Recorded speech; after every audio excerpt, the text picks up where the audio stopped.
So there's communication between the two.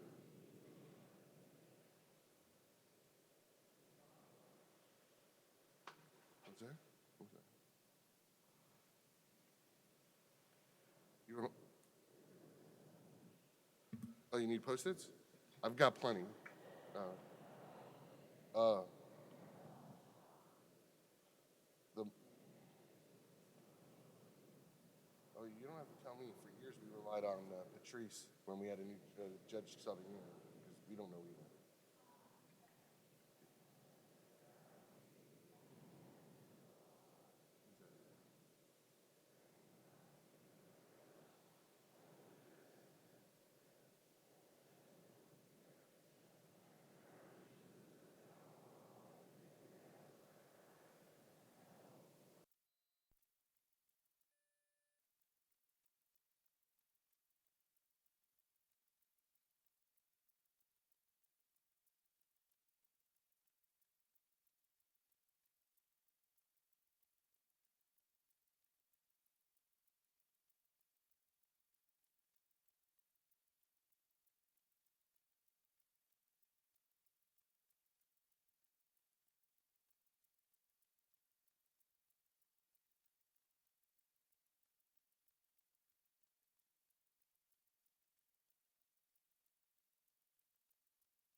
Good morning, everyone. I'm Judge Corey Amanda Cawthon, and this is First Appearance Court. Today, I will let you know if I have determined probable cause, and we will talk about release conditions.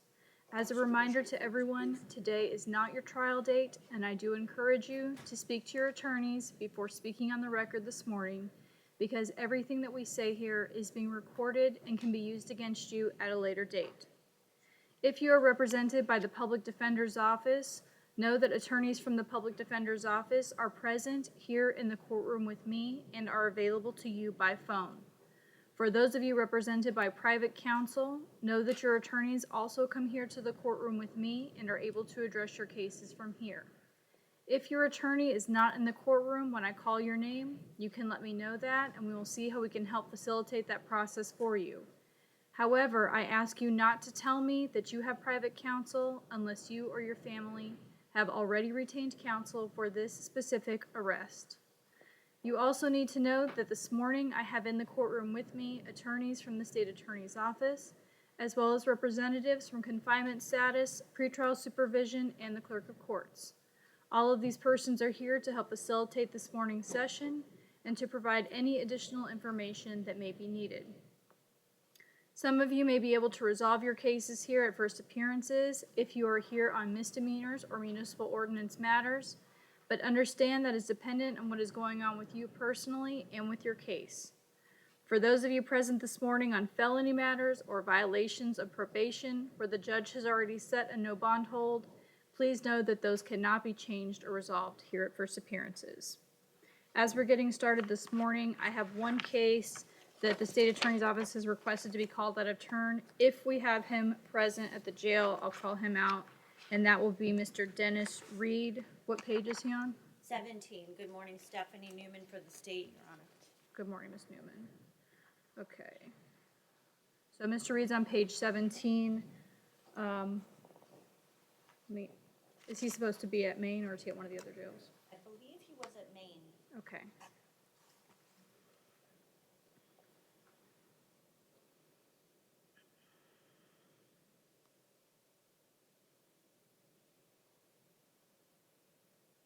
Thank you, deputies.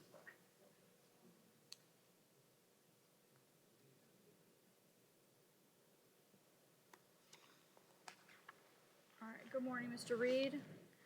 Good morning. Mr. Reed, you're before the court this morning on one add charge and two changes of charge.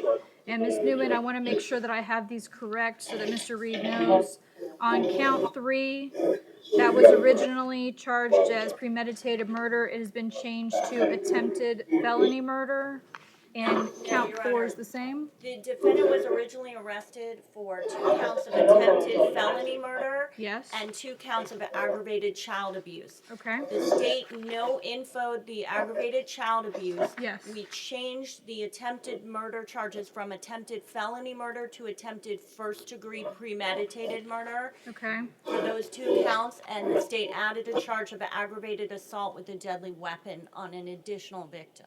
Okay, so on my finding sheet, it's still showing as attempted felony murder, so I see the capias, it's reflected as attempted first-degree murder, so I'm gonna make that correction.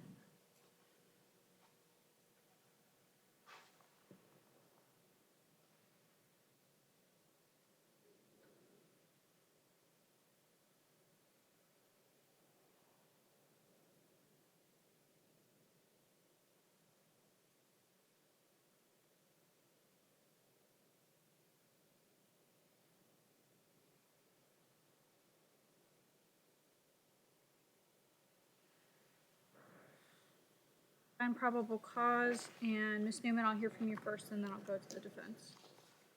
Yes, Your Honor. We are asking for no bond on counts 1 and 2, the attempted first-degree murder. We're also asking for a $10,000 bond on count 3, the aggravated assault, deadly weapon. And I'm asking to expand the no contact order. When the court first heard this case, the court ordered no contact with the 2 minor victims. Because those 2 victims of the attempted murder cases are minors, I'm asking that the court order no contact with the parent legal guardian, the mother, Kimberly Gentle, as well as no contact with the victim of count 3, Sherna Gentle. in addition to the 2 minor victims. Okay. Is there already a no bond hold on Mr. Reed's case? I don't have the information in front of me, so. Yes, Judge, when Judge Bober heard the case initially at magistrate, the aggravated child abuse charges both had a $50,000 bond, and the attempted felony murder counts had no bond on both of them. Mr. Goldberg, I'll go to you next. Thank you, Judge. I've reviewed the situation. I agree with what the state is saying about what occurred previously. I believe that the issue of bond should properly be addressed in a complete Arthur hearing and division. Okay. So, Okay, all right. So in light of that, on the attempted murder counts, I will adopt Judge Bober's finding at the initial hearing and make a preliminary finding of proof evident presumption great. I'll replace the no bond holds on those counts. That will be without prejudice for Mr. Reed to have the appropriate Arthur hearing in front of his division judge, as was mentioned by Mr. Goldberg.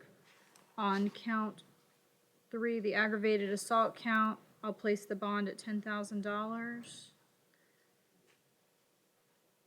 And I will expand that no contact order to include both the alleged minor victims on the attempted murder charges, as well as is it a minor that was the victim in the aggravated assault count? No, that was an adult. Okay, Her will you name is give- Sherna Gentle, Okay, will you give me her initials?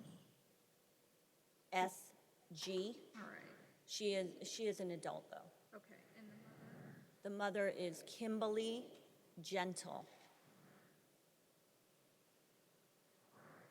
Contact order will apply to those individuals as well.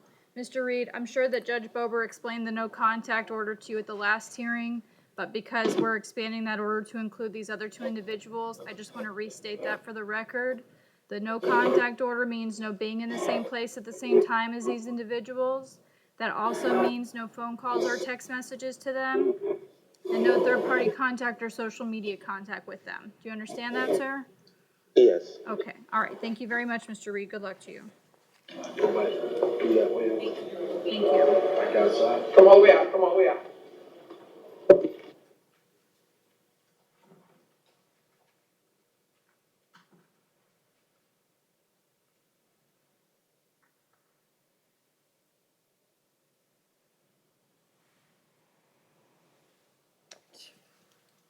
Okay.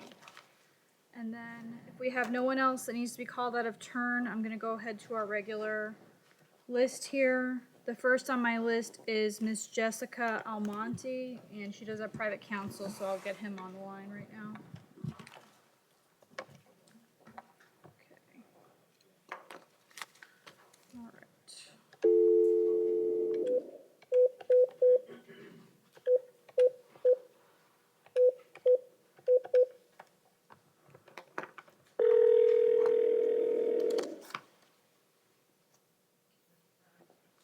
Hello. Good morning, Mr. Honor. This is Judge Cawthon. How are you this morning? Hey, Judge. Good morning. Thank you for calling me. I appreciate it. Not a problem. So I have Ms. Jessica Almont here. I'm gonna read her charges and then I will go to the parties. Thank you. So, all right, good morning, Ms. Almonte. You're before the court this morning on 2 charges. Count 1, touch or strike battery, dating violence. Count 2 is violation of an injunction against stalking. I find probable cause, and at this time, I'm gonna hear recommendations from the parties. I'll begin with the state, and then I'll go to Mr. Honor. Good morning. For count 1, state's recommendation would be $2,000. Count 2 would be $1,500. The reason being, currently the defendant has 2 pending cases against the same individual. Okay? One is a aggravated battery, the deadly weapon, where she's accused of hitting the victim in the face with an empty beer bottle. And the second is a battery, where it's the charges, allegations are similar to the one in this present case at this time, Your Honor. Okay. The aggravated battery, that incident occurred on September 21st. This, the second battery, that occurred a month ago on, actually, I'm sorry, that occurred on November 17th. Those both 2019? Yes, Your Honor. Okay. So, actually, give me 1 second. I'm sorry. Yes, Your Honor. So with that being said, due to the fact that she currently has 2 pending cases against the same individual, the state's recommendation would be $2,000 for count 1 and $1,500 for count 2, with a reiteration of a no victim contact, Your Honor. Okay. Thank you. All right, Mr. Honor, I'll go to you next. Thank you, Judge. Unfortunately, this is a very volatile situation between these two parties, and what ends up happening is that the alleged victim continues to contact my client, knowing that she has a no contact order and also has an injunction against her.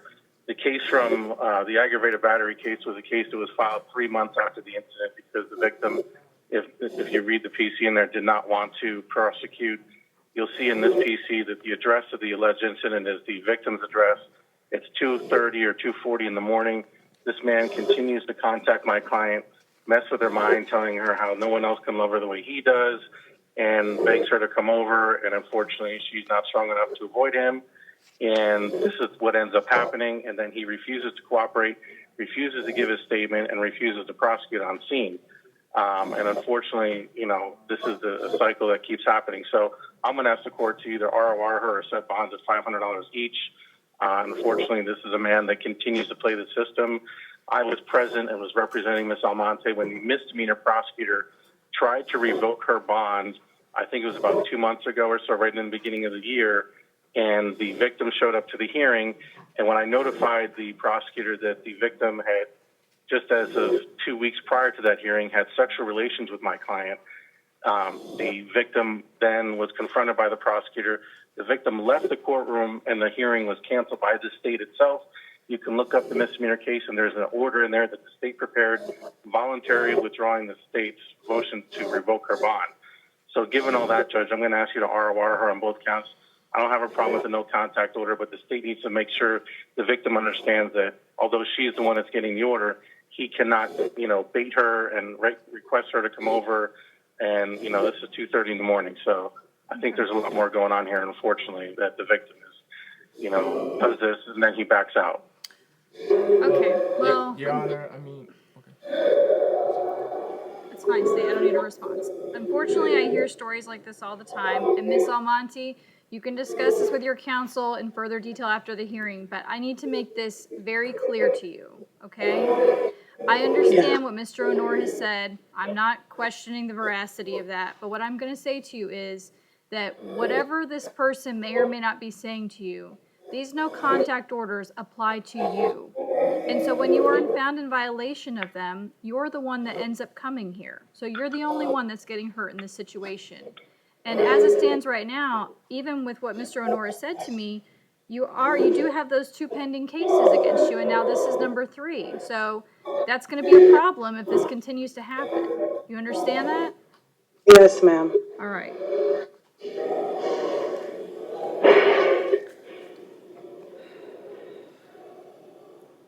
I'm going to set the bond on each count at $500. Once again, Ms. Almonte, there is going to be an order of no victim contact. Please remember what I have said to you, and I'm going to say once again for the record. This no contact order applies to you. That means, whatever the situation, until further order of the court, you are not to be in the same place at the same time as this person. That means no phone calls, no text messages, no third-party contact, and no social media contact. You are not to respond to or initiate any of those interactions. Do you understand that? Yes, ma'am. All right. Thank you very much. Good luck to you.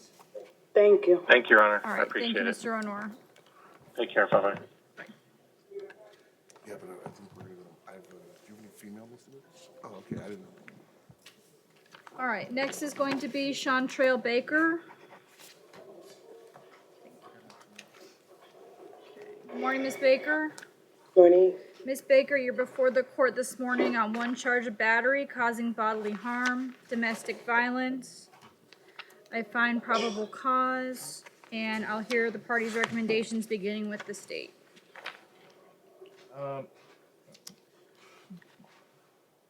Your Honor, the state's recommendation based on the PC would be $1,000. I'd also note that I did check, and I see no Florida priors. I just see traffic offenses. Okay. All right. I have no objection to 1,000. Okay. All right. So then I will set the bond at $1,000. Ms. Baker, there will also be an order of no victim contact. So that you understand, that means with respect to the alleged victim in this case, no being in the same place at the same time as this person, no phone calls or text messages to this person, and no third-party contact or social media contact with this person until further order of the court. Do you understand? Can I say something? I don't want you to say anything about the facts of the case, Ms. Baker. You can discuss it with your attorneys, but we're just talking about bond. And I just want to make sure that you understand the no contact order I just explained to you. Yes, ma'am. Okay, all right, thank you very much. Good luck to you, ma'am.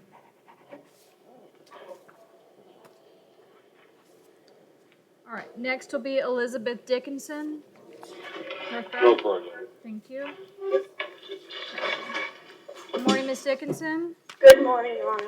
All right, Ms. Dickinson, you're here this morning on one charge of touch or strike battery, domestic violence. I find probable cause, and I'll hear recommendations beginning with the state. May I say something? One moment, Ms. Dickinson. I'm going to hear Okay. from the attorneys first, okay? Okay. All right, go ahead, state. Your Honor, the state's recommendation is $2,000. Reason being, I do show two prior domestic violence batteries against the same victim. Last one was 2018. That was an aggravated battery with a deadly weapon. And 2015, a battery against the same victim. Both of them were dropped, Your Honor. Okay. All right, Mr. Fairbrake, I'll go to you. Judge, I can tell the court that she's lived here for approximately 5 years, that they have no kids and she's not currently working at this time. She does get disability for a physical disability that she has. It causes her to not have steady balance in that. She also indicated to me, and I'm going to be asking the court for and I prepared an order. She needs to be medically screened. She has high blood pressure. She hasn't gotten her medication since she's been in custody, Okay. and she needs to get that medication. Okay. What I would be asking the court for at this time, Judge, is I don't know that she's able to afford any amount of bond. If the court's inclined not to ROR her, again, the other two charges were dropped. They were dropped. And I'll just tell the court, based on what she told me is because the victim in the case made up allegations about her, that apparently the victim has a drinking problem in that. And that's why those charges were dropped, according to Ms. Dickinson. So based on that, Judge, I would ask the court to consider RORing her. If the court's not inclined to do that, I would ask the court to set a bond at $1,000. Okay. Number one, I will sign the medical screening order. Number two, I understand the information that you provide, Mr. Fairbrake, but in light of the fact that we have the two prior cases, with the most recent being in 2018, it gives me a little bit of concern. So I am going to set the monetary bond at $1,000. May I And say something? one moment, Ms. Dickinson. Okay. Ms. Dickinson, there is going to be an order of no victim contact. So Okay, I just, I am also a victim. okay, Ma'am, Ms. Dickinson, please don't just talk about listen. the facts, okay? I'll take care of it. all right? Okay, Okay, so that's what your attorney's gonna do that, but I just need you to listen to me for a moment, okay? okay. All right, with respect to the no contact order, that means until further order of the court, no being in the same place at the same time as the alleged victim, no phone calls or text messages to this person, and no third-party contact or social media contact with this person. Do you understand that? Yes, I do have a question though. Okay. Judge, I can tell you, I'll take care of it. The question, I believe, is that they're in the process of refinancing their house. Yes. And they could possibly lose the house if they don't do this. So she needs to communicate with him with regards to the mortgage and the house and that. I would ask the court if the court would allow her for those purposes only to have contact with the victim. And we also have a service animal together and my husband was extremely drunk. Ma'am, don't talk about Yes, the it facts. Okay, with Okay. respect to the refinancing issue, I will allow them to have limited contact via telephone or via email, but not in-person contact. Okay? Okay. All right. Thank you very much, Ms. Dickinson. Good luck to you. Thank Can you, I Judge. say one more thing? Not today, Ms. Dickinson, I'm gonna let you Well- discuss it with the attorney, because I don't want you to say anything else on the record that might be harmful to the case, okay? Okay. All right, thank you, All Mary. right. Okay, next will be Olivia Detada. Is this the one? Okay. Okay, one moment. Did you discuss this with them already? Okay, let's just go sidebar for one moment, please.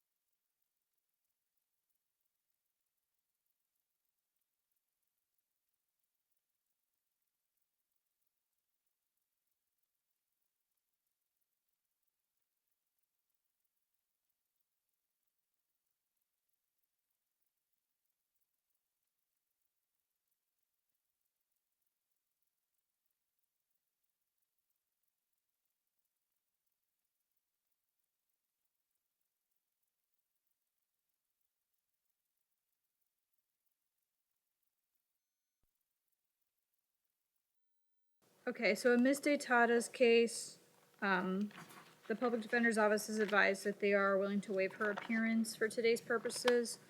So I am going to make a probable cause finding in absentia.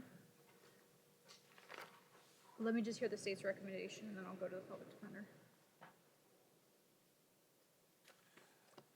The state's recommendation would be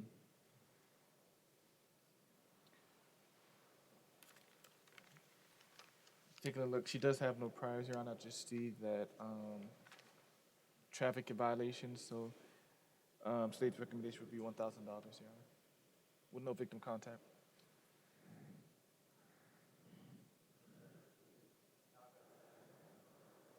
ROR, no priors, as well as her situation. Okay.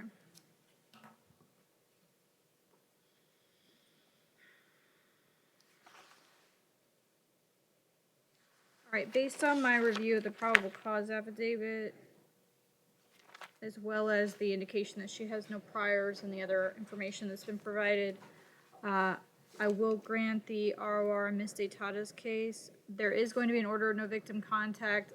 I realize that she's not present with us. We had a situation like this yesterday, and I was advised by confinement that copies of the orders will be provided to her so that she'll be able to be apprised of that no contact order. Judge, All right, thank you. Your Honor, she can be monitored by standard pretrial? I'm sorry? Are you putting her at standard pretrial? No, I'm just going to grant the ROR. It's fine. Okay. And Yes. just confirmation, how will the defendant be receiving the no contact order? Can we make an order that What I just said, I had this issue yesterday, and it was confirmed with confinement that the no contact order, a copy of that will be provided to the defendant before she is released, so that she will be aware of that before she's released. Okay. Okay? All right, thank you. Okay, so next is going to be Jernazia Jones. Thank you. Thank you. Good morning, Ms. Jones. Good morning. All right, Ms. Jones, you're before the court this morning on one charge of aggravated battery with a deadly weapon, domestic violence. I find probable cause, and I will hear the parties' recommendations beginning with the state at this time.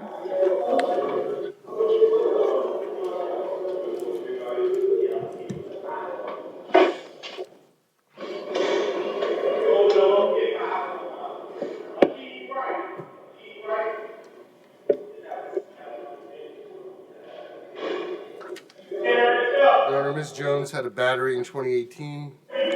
Based on that and the level of violence in this matter, state would be requesting a $3,500 bond, no victim contact. Okay. Judge, before Mr. Farberic takes over, I just want to point out it appears to be a mutual combat situation. It appears that the alleged victim, Ms. Manuel, was the first person to use a weapon, which would be the pepper spray. The alleged victim advised she didn't want to prosecute. The two are sisters, so they obviously have somewhat of a history together. Judge, I can also tell the court that she's lived here for 6 years. She's single. She has one child that's 3 years old. She does not have any money to post bond at this point, but she indicated her family's going to try to help her, but their means may be limited in that. So I would ask the court to consider a bond lower than the $3,500 than what the state's asking for. Your Honor, I'm not going to go through all the facts, but as the court reading the PC, this actual incident does not appear to be a mutual combatant situation, and I would also note that the injuries that the victim suffered, particularly the lacerations to her back, would seem to indicate that it wasn't necessarily two people engaged in a fight at that time. I understand. Mr. Fairbear, did you have a specific amount recommendation? Judge, I would ask the court if the court would consider somewhere around $1,500, $2,000. And Mr. Linder, did you say that the prior that you referenced, that was 2018? 2018, yes, Judge.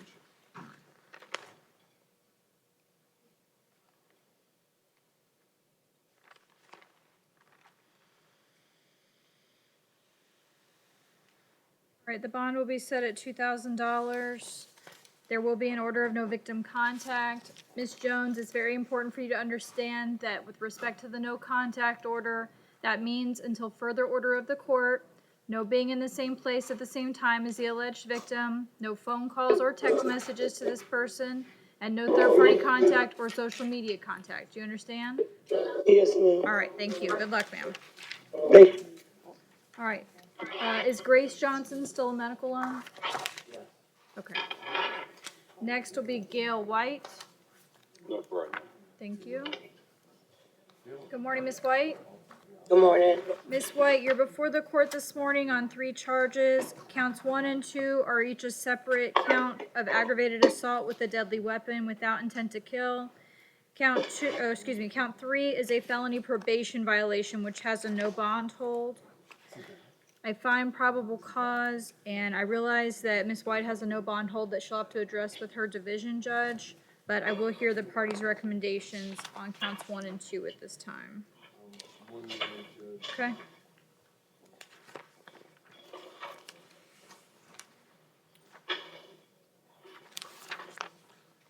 Your Honor, I'd be requesting a $2,500 bond on each count, no victim contact. All right.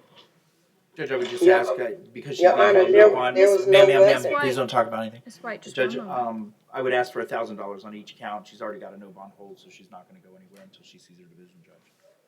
I was trying to pick up my Ms. son White, from work. Ms. White, I don't want you to say anything about the background of the case, okay? We're just talking about bond today. And Your Honor, just noting, I think the bonds I'm requesting are very reasonable considering she's on probation for aggravated assault. Okay. Yeah, that's been 5 years ago. All right, Ms. White, please, just one moment. All right. In light of the similarity of the charges and the fact that Ms. White's going to have to see her division judge to address the no bond hold anyway, I will place the bond on counts 1 and 2 at $2,500, and if that's an issue, then the division judge will be able to address all of it at the same time. Ms. White, there is going to be an order of no victim contact, so I just need you to understand that, all right, good luck to you, ma'am. Her attorneys can explain it to her. DeBlaine Weck.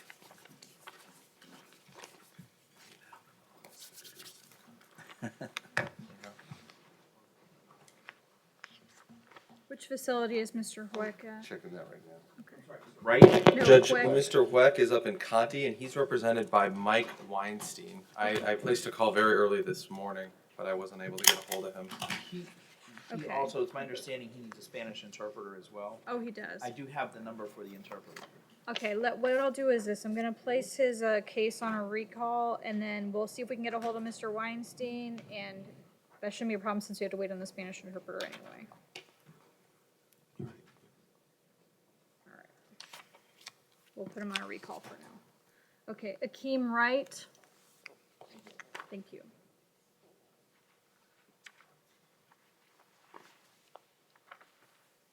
Show me what she's texting me the last times.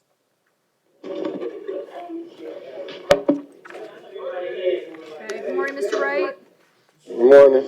Mr. Wright, you're before the court this morning on 2 charges. Count 1, aggravated battery where offender knew or should have known the victim was pregnant, domestic violence. Count 2 is a felony probation violation, which has a no bond hold on it. I find probable cause, and I realize Mr. Wright's going to have to address the no bond with his division judge, but I will hear the recommendations on count 1. Actually, Judge, the VOP, it appears to be out of state. Oh, it is out of state. Yeah. Okay, I do see that. You're correct. All right. Go ahead. Based on the allegations, Your Honor, the fact that he's on probation out of another state, Yes. I'd be requesting a $7,500 bond, no victim contact. All right. Judge, in light of the no bond hold, we would ask for a $1,000 bond. He's not going to go anywhere, especially if the hold's out of state. He's not going to go anywhere until he gets in front of his division judge. So I would just ask to keep the bond minimal so that he continues to have time. So Probation down here, what was that talking about? All right, Mr. Wright, you may be supervised down here, but the hold is out of another state, is what I'm being told. My probation was transferred from Georgia to here, so Right, so the hold, It's so supposed just so to that be- you know, even if you're being supervised down here, the hold would come out of Georgia, since that's where the case originated, okay? That's why it's out of state.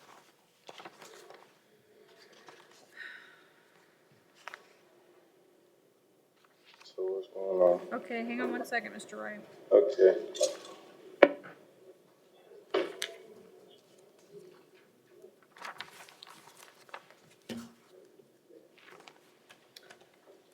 All right, I'm going to set the bond on count 1 at 3,000, and the no bond hold will have to be addressed later on.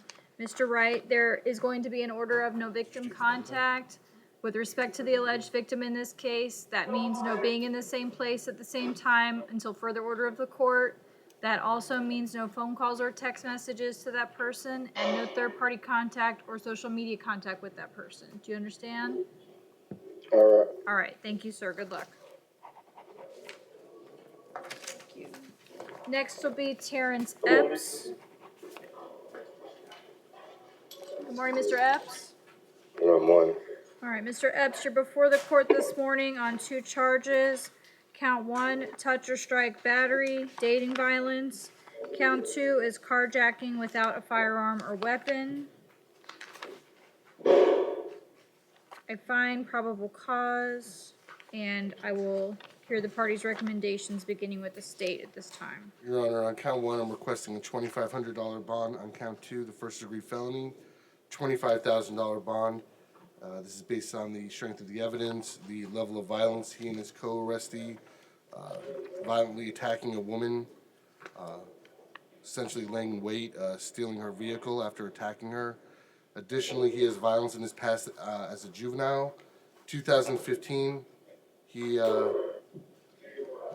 looks like he was direct filed in Palm Beach County, robbery with a firearm, and looks like he his plea involved a max supervised facility, maximum risk supervised facility in Okeechobee. Nothing further. Judge, I would just tell the court that he's lived here all of his life, that he has 2 children aged 3 and 4, that he was currently working 2 jobs at a car wash and also at Walmart. He's been working the car wash for over a year, at Walmart for approximately 2 months. He does have family members that live here. He has a little bit of money to post bond. What I would be asking is on count 1, the court set bond at $1,000. On count 2, $7,500.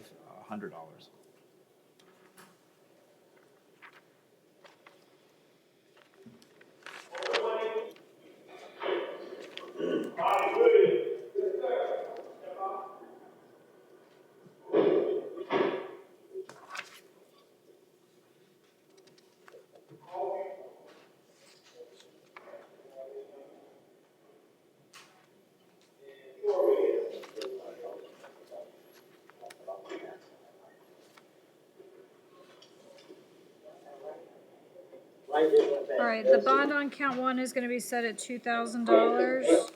The bond on count 2 is going to be set at $20,000. There will be orders of no victim contact. Mr. Epps, the no contact order means until further order of the court, no being in the same place at the same time as the alleged victims. No phone calls or text messages to these people, and no third-party contact or social media contact. Do you understand? Yes. All right, thank you. Good luck. Ladarius Mitchell. Good morning, How you Mr. doing, ma'am? Mitchell. I'm well, thank you. All right, Mr. Mitchell, you're before the court on 2 charges. Count 1, possession of weapon or ammo by a convicted Florida felon. Count 2 is failure to wear a safety belt. That is not for magistrate. I find probable cause, and I'll hear the party's recommendations on count 1. Your Honor, the state is going to be requesting a $15,000 bond on count 1. Mr. Mitchell is out right now.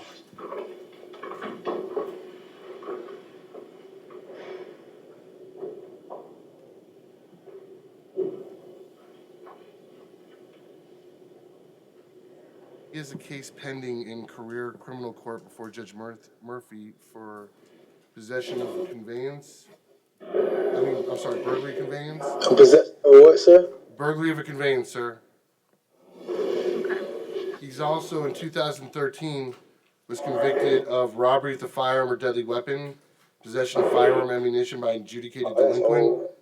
He violated probation, was sentenced to 6 years in state prison. He was just released in All juvenile charges. Mr. Mitchell. Sir, please don't. Just for a moment. This is the time to listen, okay? It's the attorney's time Yes, to ma'am. speak. Thank you. Sorry. All right, He go ahead. was just released from state prison in 2018. Okay. One moment, Judge. Showing. Let's see. He's had multiple other weapons offenses additionally in the past as a juvenile. Okay. All right.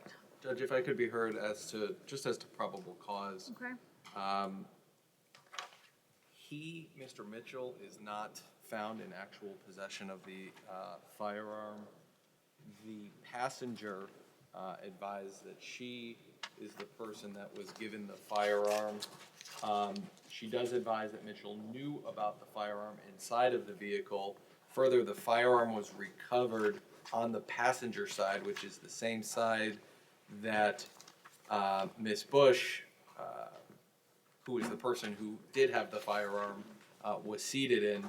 Mr. Mitchell, advised that he knew, that he denied knowledge that the firearm was inside of the vehicle. Obviously, there was a report from facts earlier than the stop that would suggest Mr. Mitchell was in possession of it. However, that individual did not want to make any prosecution or any further comment about it after that initial call. So I don't know that there was any substantiation of that initial call, especially in light of the other facts that were later developed at the roadside. So we would object to probable cause. I will note the objection. I'm going to keep the probable cause finding in place, but I will hear recommendations. Go ahead, Mr. Fairberg. Thank you, Judge. Mr. Mitchell's lived here for 23 years. He is single. He has 2 children that are age 7 and 8. He indicated he has no money, that his girlfriend may try to help him post bond, but she has very little, if any, money to help post bond. What I would be asking is if the court would consider a $1,000 bond for count 1, and count 2 is already our work. All right. The case that's pending with Judge Murphy, does Mr. Mitchell have any failures to appear issues I'll check with that respect to that case? Your Honor, he hasn't had a court date for it yet. He was he posted bond late January in that case. His arraignment was to be scheduled for April 17th. Mr. Fairberg, you said that he does have a permanent residence? Judge, he indicated he's lived here for 23 years.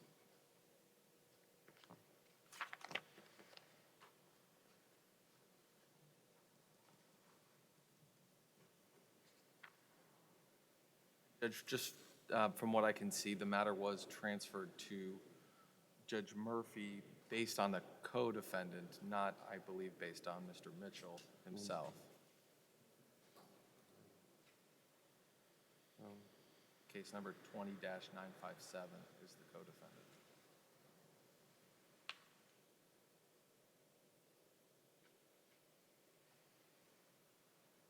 All right, I will set the bond at $3,000.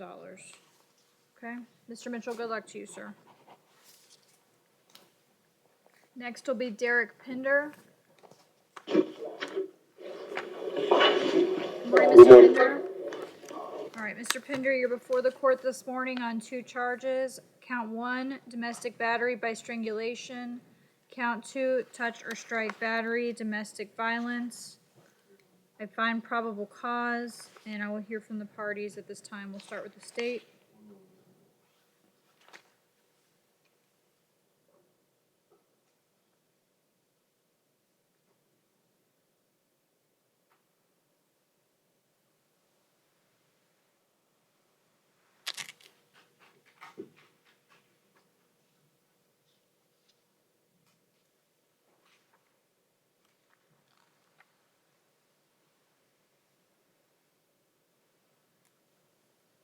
Your Honor, I'm going to be requesting a $10,000 bond on count 1, $2,500 bond on count 2, no victim contact. Mr. Pinder was just arrested February 9th and for domestic violence battery against a different alleged victim and is out on a $1,000 bond.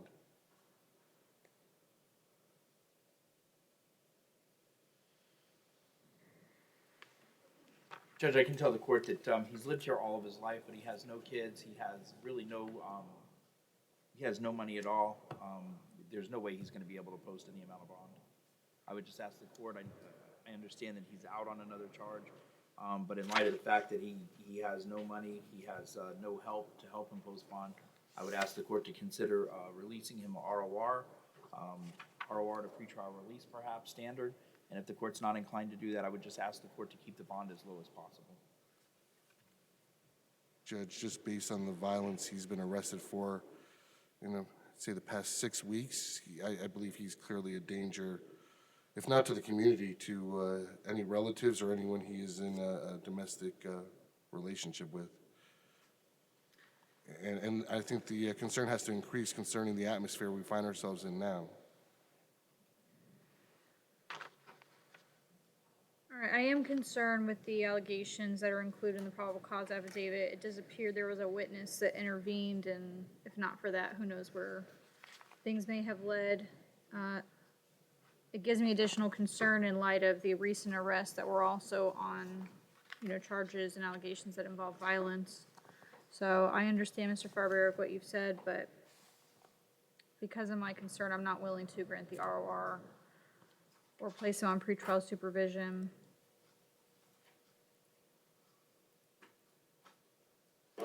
Your Honor? Mr. Pinder, I don't want you to say anything about the facts of the case. You can No, I'm discuss not that talking with about the the case. attorneys. We're just talking about bond today. Do you understand that? Okay, but I was trying to tell you, I just started working, literally, and I ain't got no bread and no support right now. So I set the next court date, or Okay. to get time served, or no. No, that can't happen today, sir, not with charges like these. Okay. Okay. All right, I'm not gonna take any action in the case that's pending, but the bond on count 1 is going to be set at $3,000, and the bond on count 2 will be set at $2,500. If that issue needs to be addressed, then a motion can be filed with the division judge. Mr. Pinder, there is going to be an order of no victim contact. So I need you to understand that until further order of the court, that means no being in the same place at the same time as this person. If you do live together, that means that you will have to find someplace else to stay temporarily. That order also includes no phone calls or text messages to this person and no third-party contact or social media contact. Do you understand? But my question is, so I sit in here till when? You can discuss it with your attorneys. If you're not able to post the bond and that needs to be addressed, then they can file the appropriate motion so that your division judge can address it further. I don't have an attorney. Okay, the public defender's office, if you fill out the paperwork with them, then they can be appointed to represent you and you can discuss it with them, okay? Good luck, sir. All right, next will be Diedrich McGill.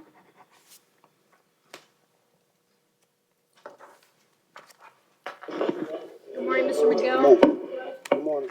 Mr. McGill, you're before the court this morning on one charge of felony battery, dating violence. I find probable cause, and I'll hear the parties' recommendations beginning with the state. Your Honor, I would be requesting a $2,000 bond, no victim contact. Okay. Go ahead, Judge, Mr. the Fairbanks. only thing that I would ask, he's lived here for 35 years. He has 4 children. He supports the youngest, which is 18 years old. He's worked 2 years as a shipping clerk. I would just ask the court if it would consider, he doesn't have any money in the bank. He does have family that may be able to help him. I would just ask the court if the court would consider doing a $1,000 bond. What are Mr. McGill's priors?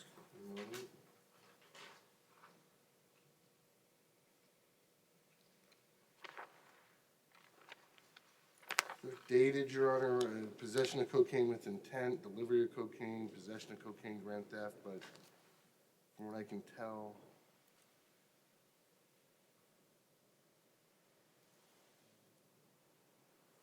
the most recent was 2001. All right, I'll set the bond at $1,000. There will be an order of no victim contact. Mr. McGill, it's very important for you to understand the no contact order means until further order of the court, you are not to be in the same place at the same time as the alleged victim. That also means no phone calls or text messages to this person and no third-party contact or social media contact with this person. Do you understand? Well, we'll have one of the deputies turn the speaker on. Just one moment. Thank you, deputy. Okay. She actually lives with me. Sir, don't so how talk about does the that facts of work? the case. Okay, so Mr. McGill, I want you to understand that if she is still there, that means that you are not to be there. You're not to be in the same place at the same time as her. And you can address that with your attorney further after the hearing today to determine how that's gonna be done, okay? So how do I get my stuff from the? So if you need to return to get your personal belongings, then I will allow you to return one time with local law enforcement. That means that if you are going to go there, you have to contact local law enforcement and they will make arrangements to be there at the same time because otherwise, without them, you are not to be in the same place at the same time as this person. Do you understand? Yes. Okay, all right, thank you, sir, good luck. Next will be Johnny Samuel. It don't matter.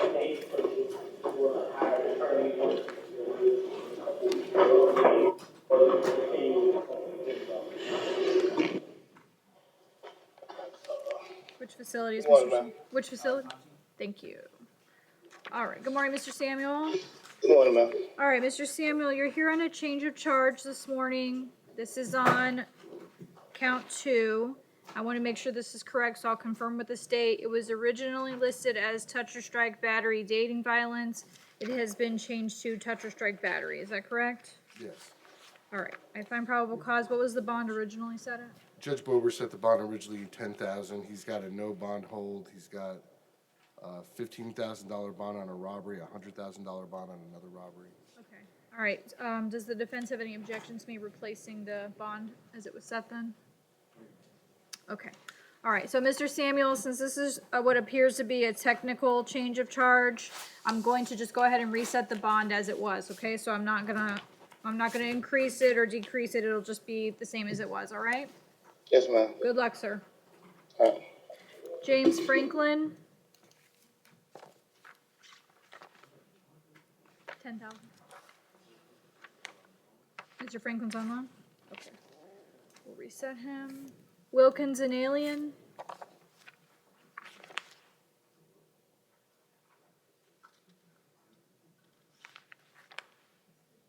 Yes. Angel. Thank you. On Mr. Samuel, he already had a no contact order. If you want to go ahead and write it in there, you can, because it's the same as it was. All right, good morning, Mr. Alien. So good morning, miss. All right, sir, you are here this morning on an ad charge. This is a new charge for second-degree petty theft. I find probable cause. I see the bond is currently set at $25 on this charge. Is the state seeking anything in addition to that? No, Judge. All right, is there any objection from the defense to the $25 bond? No, Your Honor. Okay. All right, so Mr. O'Neill, I'm gonna leave the $25 bond on this one. All right? I got a question though. Yes. So is there any way you could release me on pretrial? Electric monitor? What else is holding Mr. O'Neill? He's got no bonds. Oh, Mr. O'Neill, you have no bond holds right now, so your division judge is the one that'll have to address those. I don't have the ability to do that. Thank you. All right. Good luck. Next will be Bobby Williams. All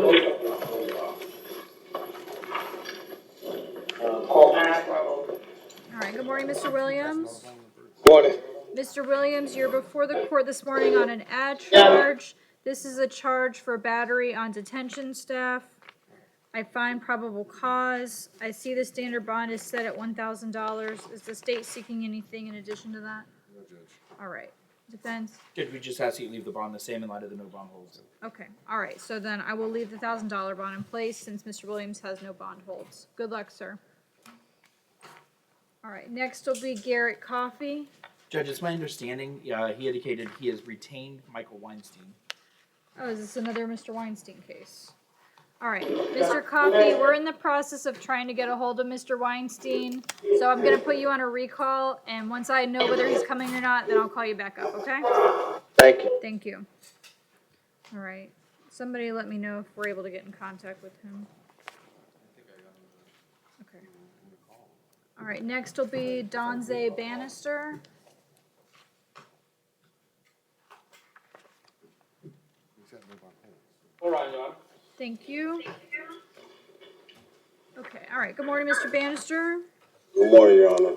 Mr. Bannister, I have you here this morning on one ad charge and two change of charges. So let's make sure, I'm going to confirm with the state that we have these correct. We have an ad charge for third-degree grand theft, and the two change of charges are for burglary of an unoccupied dwelling and criminal use of personal ID information. Is that correct? Well, first off, Yes. I don't think charge 2 is a court order. It's not, it's the capias. It's an ad charge. Bond was originally set at $7,500. I'm asking that it be kept at $7,500. And the bonds on the other two counts, I'm asking that they be kept in place. Okay, so the Berg dwelling is the 7,500? Yes. And Okay. no victim contact, no return's already been ordered. Okay. All right. Judge, the only thing that I would ask is, I know he can't afford that amount of bond. He currently has no money in the bank. He has lived here for approximately 23 years. He can afford, he said at the very, very most, a $5,000 bond. I would ask the court if the court would consider RRing him with regards to counts 2 and 3. And with regards to count 1, I don't know if the court would reduce the bond to $5,000. That's what I would ask for. If the court's not inclined to do that, then I would ask that you just leave the $7,500 and ROR him with regards to counts 2 and 3. Again, I don't think he can post anything over a $5,000 bond. Mr. Linder? Your Honor, even though it was just charged as a burglary dwelling, he went into a woman's hotel room while she was showering and stole her property. Your Honor set the bond at $7,500 because he has priors including 2011 burglary of a dwelling causing damage over $1,000 in theft with a VOP. 66-month state prison. 2011 burglary of an occupied dwelling, grand theft from a dwelling, VOP, 66-month state prison. I think the bond that you set on the original burglary of this occupied room was appropriate, and I really see no reason at this point to reduce the bonds on the ad charges. Okay. All right, I'm going to replace the $7,500 bond that I already set. And at this time, I'm going to leave the bonds in place on the other two counts. The no victim contact and no return orders will remain in place. All right, good luck, Mr. Bannister. Excuse me, Your Honor. If I would, I want to know if it's not a problem because right now, currently, my mother, we stay in Coconut Creek. If it's you allow me to, be on. You know, I got a little brother who just was born. You know, and I have a baby on the way. I would ask if you wouldn't mind put me on electric monitor pre-trial release, man. So, Mr. Bannister, I understand what you're saying to me. I'm not able to do that today. If there is a problem with posting the bond, then you can discuss it with your attorneys, and if they need to file a motion, then they have the ability to do that and address it with the division judge, okay? No problem, man. All right, good luck, sir. Yes, Sheila, what were you saying?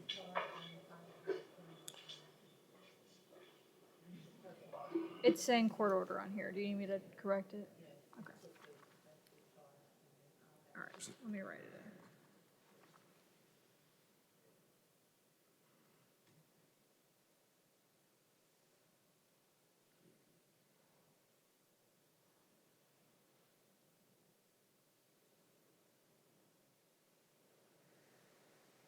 All right, next will be Jose Torres Oquendo. Main jail. Okay. All right, good morning, Mr. Torres. Good morning, ma'am. Mr. Torres, you're here this morning on an ad charge. This additional charge is for possession of fentanyl. I find probable cause. I do see the bond is set currently at $1,000. Is the state seeking anything? No, he's got no bond holds. All right, any objection? No, Your Honor. Okay, all right, so Mr. Torres, I'm just gonna leave the $1,000 bond on this one since you have the no bond holds right now. Good luck, sir. Judge, if we could, North Broward called on page 15. There's a Yes. James Savets that needs to be called. Excuse me, ma'am. Yes. I was wondering how come this is an ad charge when it was the same bag that they gave me, that they caught me with Don't talk heroin. about the facts, sir. Sir, you can discuss it with your attorneys and they can tell you that not on the record, okay? All right, thank you. Okay, what was the last name, Mr. Farber? Savets, S-A-V-I-T-Z. Oh, Savitz. Okay. James? Yes. All right, North Broward. Okay, all right, good morning, Mr. Savitz.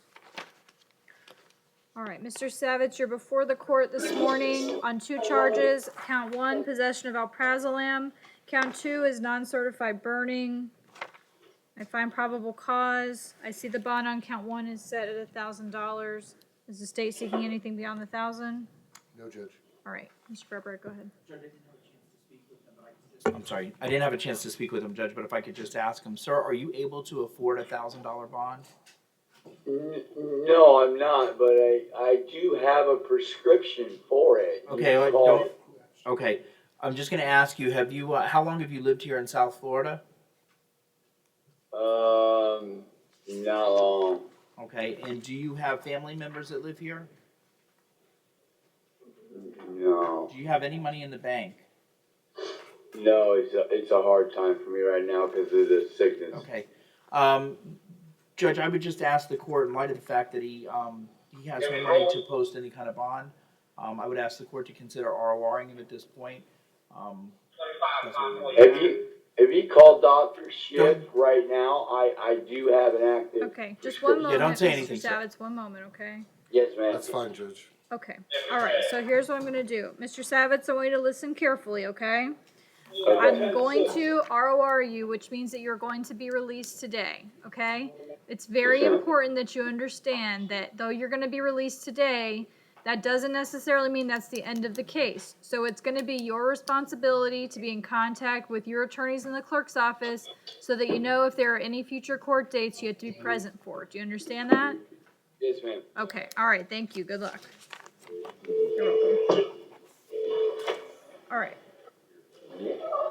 Next will be George Arias, or Jorge Arias, Interpreter? Spanish, okay. Yeah. All right, let me just ask, since we're getting down the line here, has anyone spoken with Mr. Weinstein? Judge, I'm trying to get a hold of him. I'll give another shot. Okay, thank you. All right. I know one of his cases is a Spanish interpreter, that's why I was trying to hold off. Yes? Your Honor, if you want, Adam, let me take a shot at calling him because I'm pretty confident that I can work these things out by just talking to him over the phone. I need to go sidebar for just a minute anyway, so just one moment.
Next on my list is going to be Bo Littlejohn.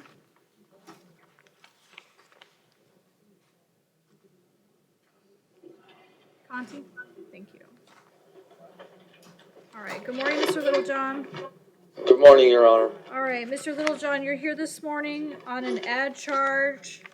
And let me just confirm with the state, because I'm looking at the capias, and I see that there's a change of charge also, but I don't have paperwork for that. Is that not being addressed right now?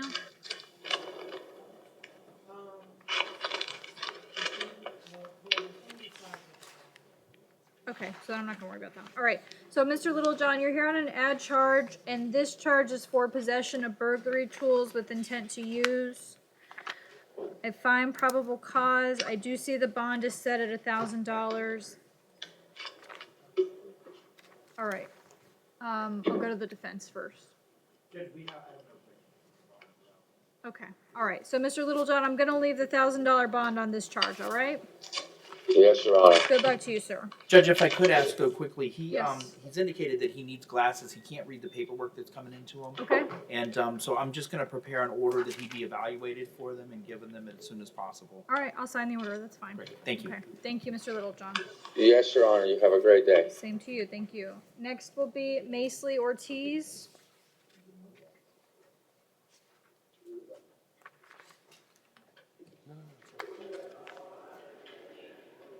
Where's Mr. Ortiz? Let me see. Hi. Okay, thank you.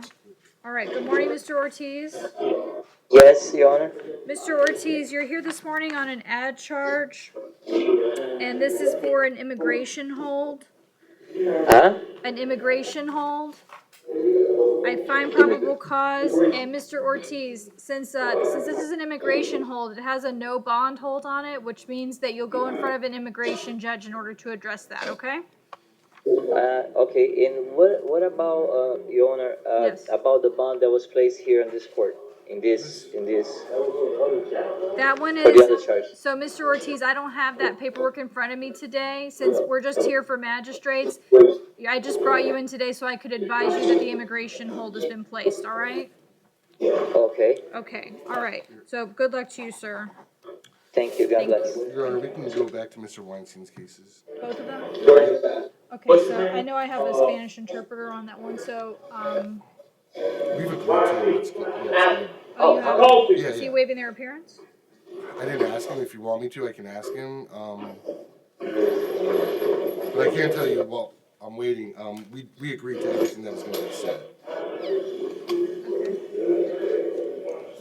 All right, okay. Mr. Coffey, I've got you back here. Mr. Weinstein is not appearing today, but he has spoken with the state attorney, Mr. Linder, on the phone. So this is an ad charge for possession of fentanyl.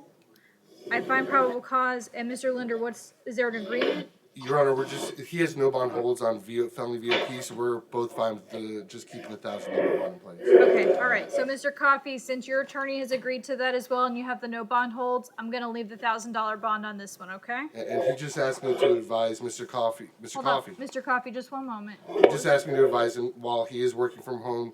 He's aware of his case, and he's Okay, he's so actively Mr. working Weinstein's on it. got the information so he can handle the case. All right, good luck to you. Okay, on the other case, it's a Spanish case, that's why I asked you about waiving his appearance. I'll call him. Okay. Back. Okay, so then, while I'm waiting on that, let me go to our next case, which is O'Brien Woodham. Good morning, Mr. Woodham. Good morning. Mr. Woodham, you're before the court this morning on an ad charge. This is for an immigration hold. Okay. All right, I find probable cause, and Mr. Woodham, since this is an immigration hold, it has a no bond hold on it, which means that you'll go in front of an immigration judge to address that matter. And is there a time frame for me to see the immigration judge? Because I wasn't told about it when I was at the magistrate yesterday. However, it was on my paperwork. Okay, so I'm gonna confirm with confinement right now. But it Sheila, was can there you tell me yesterday. on his, I'm not sure if his bond was posted on the other one or not, but I just wanna know if we Right have after I time. left the magistrate is when they told me, because I was bonded. Woodham. Last name is Woodham.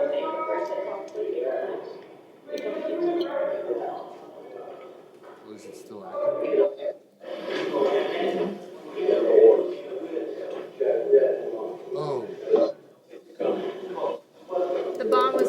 returned? Okay, so I know we had this issue yesterday, so I just want to confirm it once again. As far as the immigration holds go, they have to address the pending case before they'll come get them to take them? Okay, so Mr. Woodham, what they're telling me is that your case that is here, so right now you have the DUI charges that are pending, that will have to be addressed with your judge before they will come pick you up to take you for the immigration hold. All right? Okay. Okay, so you'll be able, I'm gonna let you discuss it more with your attorney after we're done so they can discuss the strategy with you as to how you wanna do it, okay? I just don't wanna do it on the record here, all right? Okay, thank you. Thank you, good luck, sir.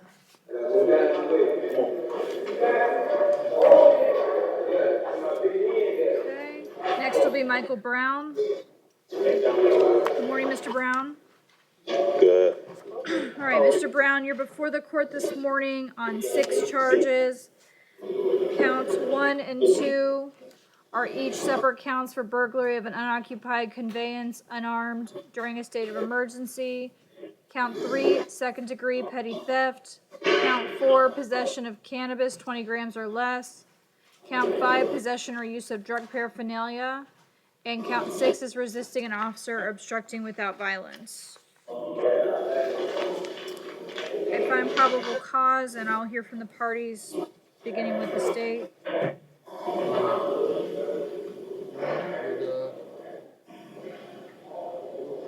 don't know if public defender is seeking to have bonds in these matters. He doesn't have any holds. I'm just checking to see if he has a history.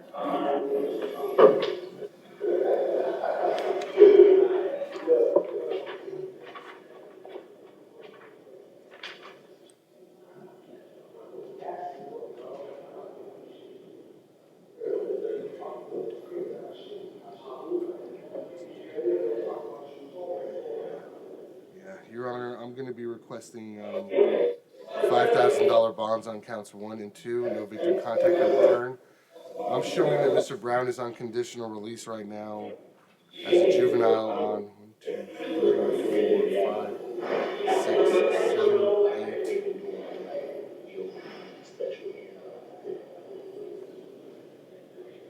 9,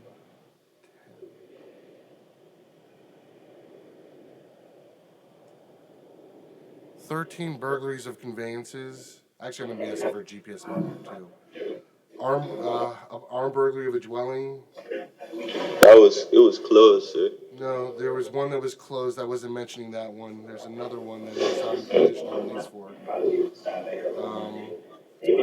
Another burglary of a dwelling.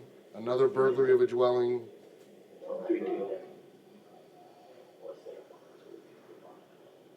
Multiple grand thefts. Frankly, I didn't see the full extent of his cases. If I had, I probably would ask for higher bonds. All right, defense. Judge, I can tell the court that he's lived here for 19 years. He has no kids. He worked at a restaurant that's been closed because of the virus. As a dishwasher. Judge, he has a very limited amount of money. What I would be asking for is $2,500 with regards to counts 1 and 2. And the other bonds be left in place. He may not even be able to make that amount of bond, but that's what I would be asking for.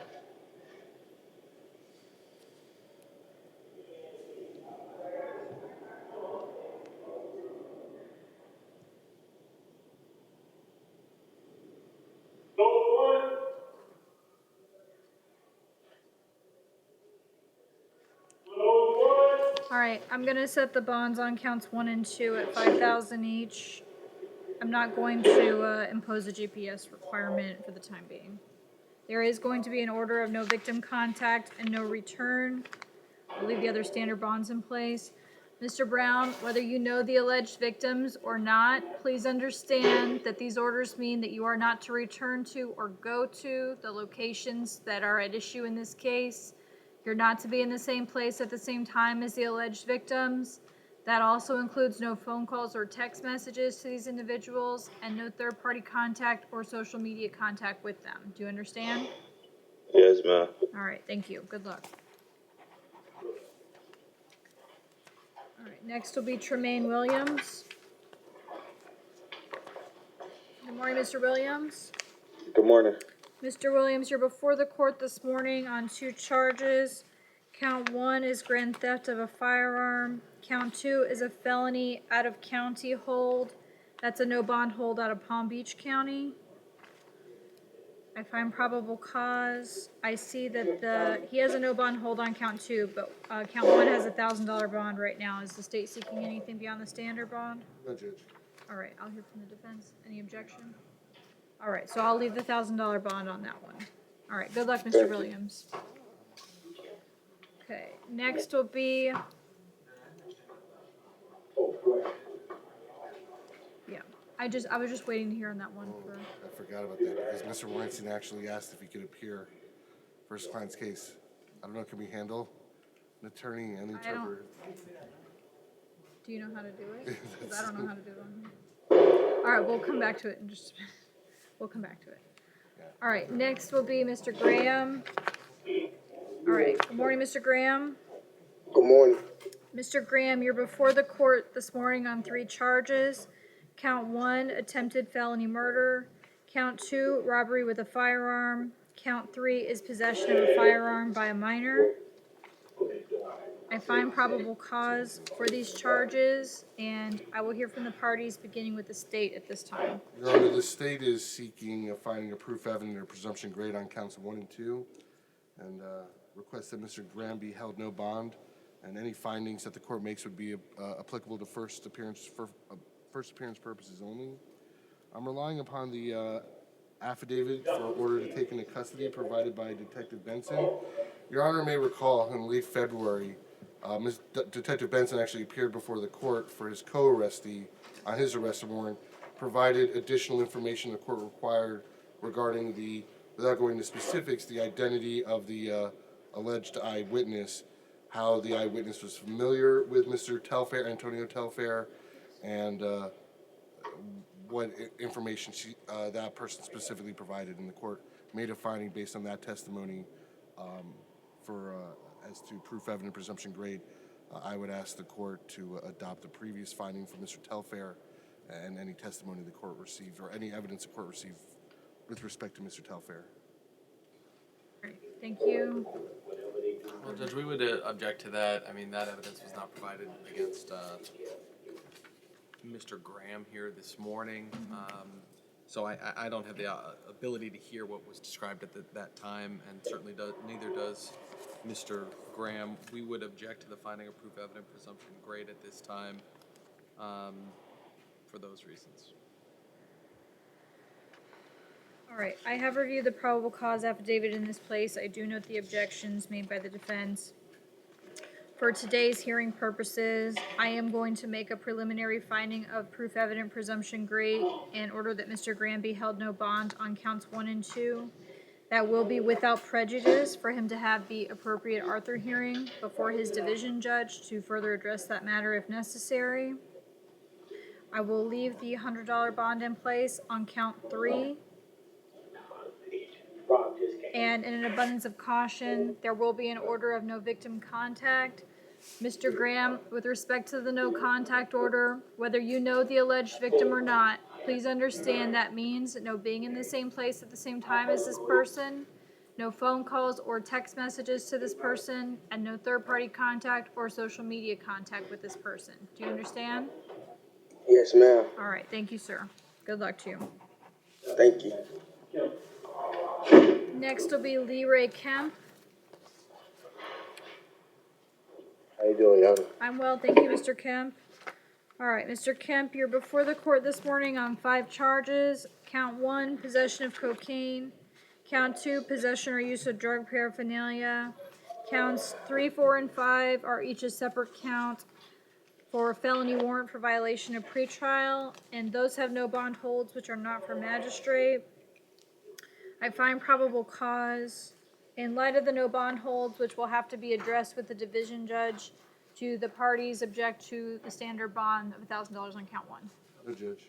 All right, then I will leave that $1,000 bond in place, and Mr. Kemp, you'll see your division judge soon to address the no bond holds. Good luck, sir. Okay. Next will be Jeremy Gassett. Bonded, thank you. Next will be John Toomey. Is he still medical loan? Yes, I Okay. believe so. Right.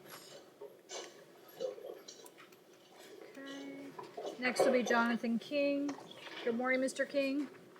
Good morning. All right, Mr. King, you are before the court this morning on 2 changes of charge and 1 add charge. Let me just make sure that we have these correct. On counts 2 and 3, the charges have been changed to, I have on count 2, attempted carjacking with a firearm or deadly weapon. And on count 3, aggravated battery with a firearm with serious bodily injury. Is that correct? That is correct. All right, and the add charge, which is now showing as charge 13, is aggravated battery with a deadly weapon. That is correct. So there's 2 aggravated batteries? Yes, sir. Okay, all right. I find probable cause, and let me first go to you, Mr. Linder. Your Honor, as far as the carjacking, Judge Powell already found PC for attempted carjacking. Yes. She set the bond at $50,000. I'd ask that the court keep the bond at $50,000. Okay. Judge Pohl, for the aggravated battery, he already found, he set a $50,000 bond on the 25-year min-man. I'd ask that the court impose that. He also ordered pretrial GPS on that, I guess just on that count. But frankly, because that was the only count that was before him that day at first appearance. Okay. I just ask if the court is inclined to place the pretrial GPS on that count, that it be placed on all the charges. And based on the bond that Judge Pohl set on the other aggravated battery, I'd ask that a $50,000 bond be set on what is listed as charge 13 on the booking sheet. And can I ask the victim in that case? I'm not understanding. How's it 2 on 1 case? Okay. Do you have the paperwork in front of you, Mr. Linder? Yeah, sure. I'll pull the information. Okay. While he's pulling that, let me go to the defense. Mr. Farber, I'll hear from you. All right. All right, hold on, Mr. King. Hang on. All right, sir. Mr. Linder's checking on the alleged victim information. I'm going to hear from your attorney, Mr. Farberic, right now. Mr. excuse me. King, Go ahead, I'm Mr. sorry, Wilbur. Judge, I didn't mean to talk over you, That's forgive okay. me. Mr. King, the alleged victim is Thomas Archambault. That's the same person in both charges. And Your Both Honor, aggravated Okay, batteries. hang on, Mr. King. Hang on. Go ahead, Mr. Linder. the allegations, from what I can tell,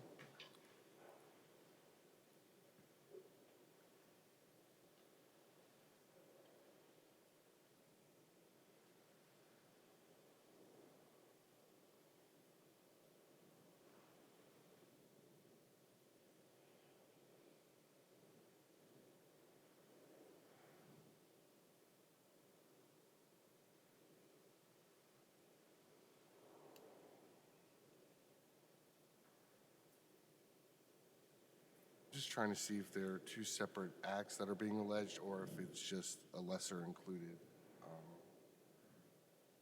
Mr. King, there may be some motions that your attorney, Mr. Meyer, can file, but this judge is not going to hear those motions at that time.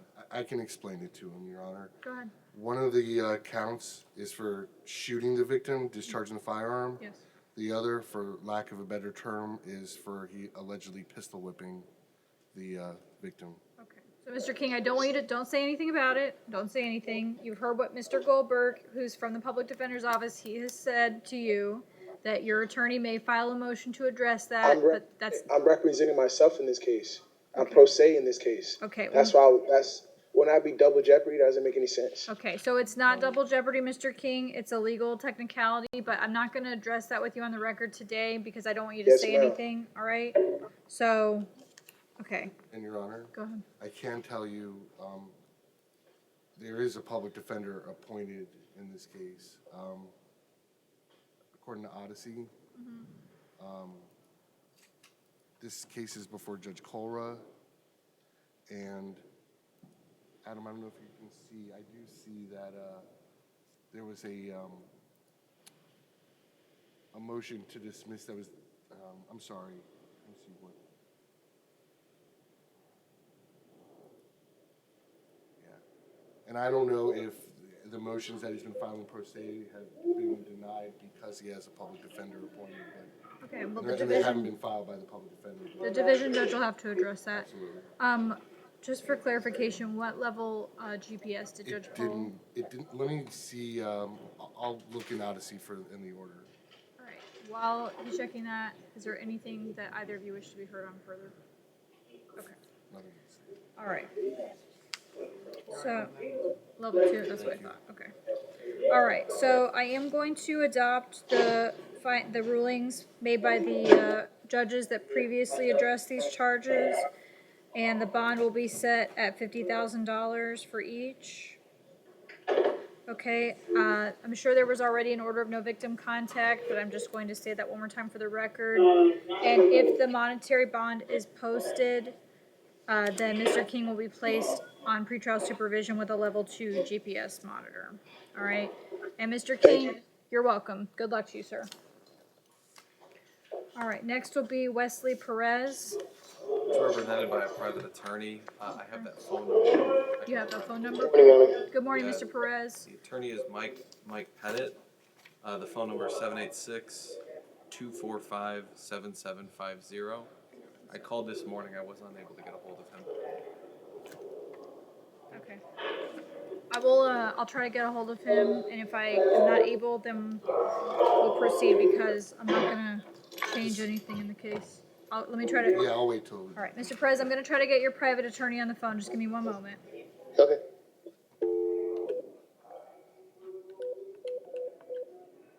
Seriously?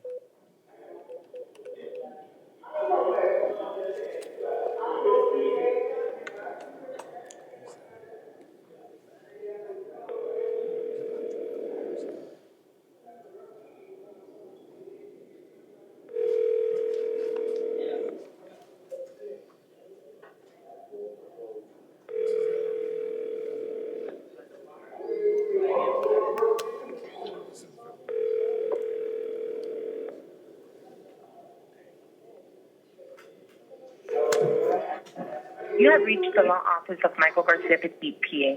Our business hours are... All right, so I'm not able to reach Mr. Petit. I'm familiar with Mr. Perez's case, and he's here on a technical change of charge today, so I have no issue with proceeding. All right, Mr. Perez, you're here this morning on a change of charge. The charge was originally listed as premeditated murder. It has been changed to second-degree murder with a firearm. All right. Okay, Your Honor. Okay, I find probable cause, and Mr. Linder, I believe that in Mr. Perez's case, he already has a no bond hold. Is that correct? Your Honor, let me check. What I can tell you while I'm looking that up as far as this case, Yes. Your Honor, he was first arrested for premeditated murder, first degree. Correct. Your Honor, found proof evident presumption great. We have filed it as murder in the second degree. Yes. Common sense and logic, if you found proof evident presumption great for the higher level, then certainly I think the court can adopt your finding and find proof evident presumption great for a lesser standard of showing a depraved mind. And this is the only charge he's being held on. Okay, all right. So, Mr. Perez, since this is a technical change, I'm going to adopt my previous ruling. I'm going to leave the no bond hold as it is, and I will adopt my previous finding of a proof evident presumption great. Once again, that is without prejudice for you to have the appropriate hearing before your division judge. So your attorney has the ability to file a motion to address it further with the division judge if need be. Do you understand? Yes, Your Honor. So there's no bond.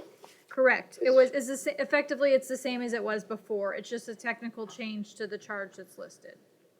Okay. Okay. All right. Good luck to you, sir. And now, Your Honor, to potentially get a bond So, what would I have to do? I have to get the lawyer to... Yeah, so the lawyer knows to file the appropriate motion, and then the division judge is the one that would address that.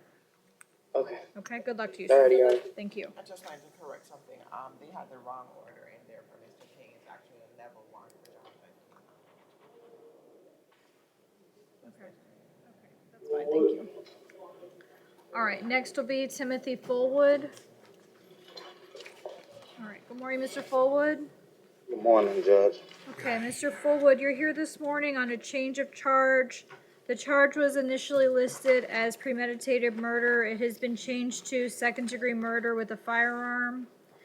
I find probable cause, and Mr. Linder, I believe this is a similar situation. It's a little different. I'll go through the history, Your Honor. Mr. Fullwood, this was the incident where he and the victim encountered each other at the gas station. Yes.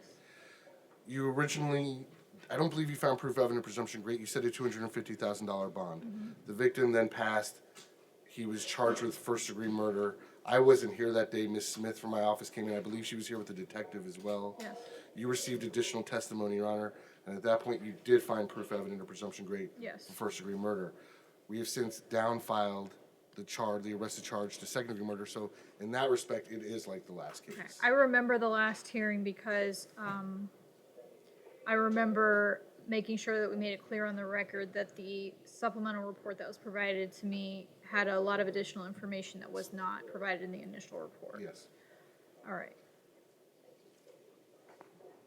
I'm inclined to adopt my prior ruling, but before I do so, do the public defenders wish to be heard on the record? Judge, from what I can tell, again, it appears that y'all are a little bit more familiar with this than I am. Initially, it was on February 7th, 250 on count 1, 50 and 50 on counts 2 and 3, along with pretrial with the GPS and some conditions. But then it looks like we're saying that he appeared Adam, you'd have to look at on March 4th. If you look, there's two case numbers. If you look at the more recent case number, that will have the add charge of premeditated first-degree murder, where the judge found proof evident presumption great. And what we ended up doing is we did the change of charge from the attempted murder case. I spoke to Mr. Sapak from my office. What we're going to end up doing when he's arraigned, we will then know info the newest 2020 case. So it'll only be one. Judge, I see what Mr. Linder's saying. I also see that Mr. Fullwood's private counsel withdrew 3 weeks ago. Okay. So, Mr. Fullwood, are you hiring a private attorney? At the moment, no, sir. Okay. Are you able to afford an attorney? We're trying to figure that out right now. Judge, at this time, we're just going to ask for an order appointing us to represent him on, I guess, what is currently tracking as two different case numbers, 20-1571 CF10A and 20-255 CF10A, hearing that they may be consolidated or one is going to be declined. That's fine. For the time being, I'll sign an order appointing you on both cases. Thank you, Judge. And we'll also invoke his rights to remain silent on both of these cases and be free from further questioning from law enforcement. All right, thank you very much. Okay, in light of this information, I am going to adopt my prior ruling and make a preliminary finding of proof evident presumption great and place a no bond hold on this charge. Once again, that will be without prejudice for Mr. Fullwood to have the appropriate Arthur hearing before his division judge. All right, thank you, Mr. Fullwood. Good luck to you, sir. Next will be Brandon Poirier.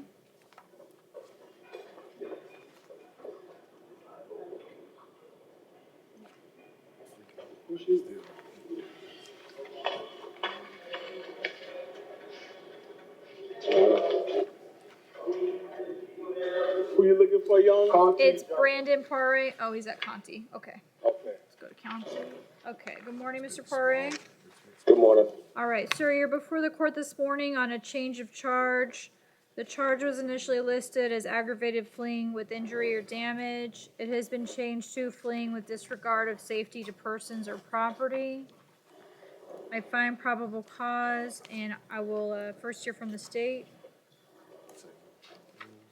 Mr. Linder? Yes, Your Honor, this is on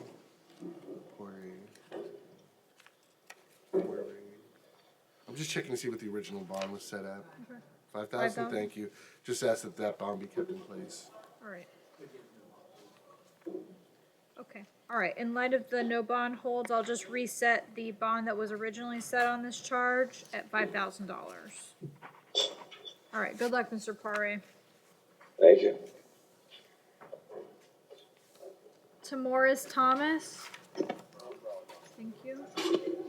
Good morning, Your Honor. All right. Good morning, Mr. Thomas. Yes, ma'am. Mr. Thomas, you're here this morning on a change of charge. The charge was initially listed as felony battery, and it has been changed to aggravated battery on a person 65 years of age or older. I find probable cause. And Mr. Linder, what was the bond initially set at? Sheila, do you have that? Oh, yeah. 20,000? Just ask that that same bond be kept in place. Judge, I spoke with Mr. Thomas. He's asking if the court will reduce this to 15.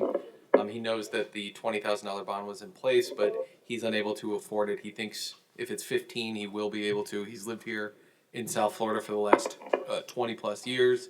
He's not working. He lives at home with his mom in Sunrise. She has got some health issues that he described to me. But And can't nobody be there like to save her but me. Like when she have strokes and stuff, nobody don't know what to do but me. And she depend on me to take care of her, so. Okay, all right. Mr. Linder, does Mr. Thomas have any prior history? One moment, Your Honor.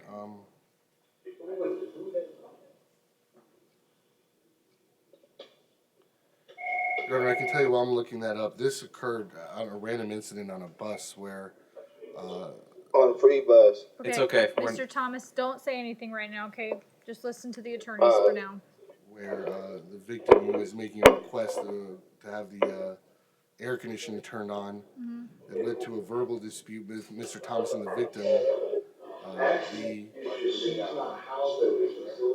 He struck the victim with a closed fist several times to the side and back of his head.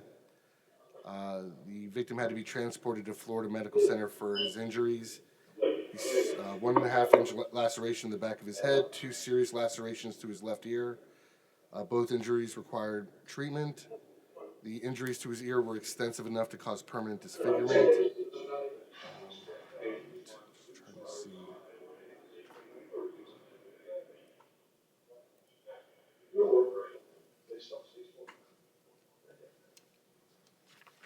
I'm sorry,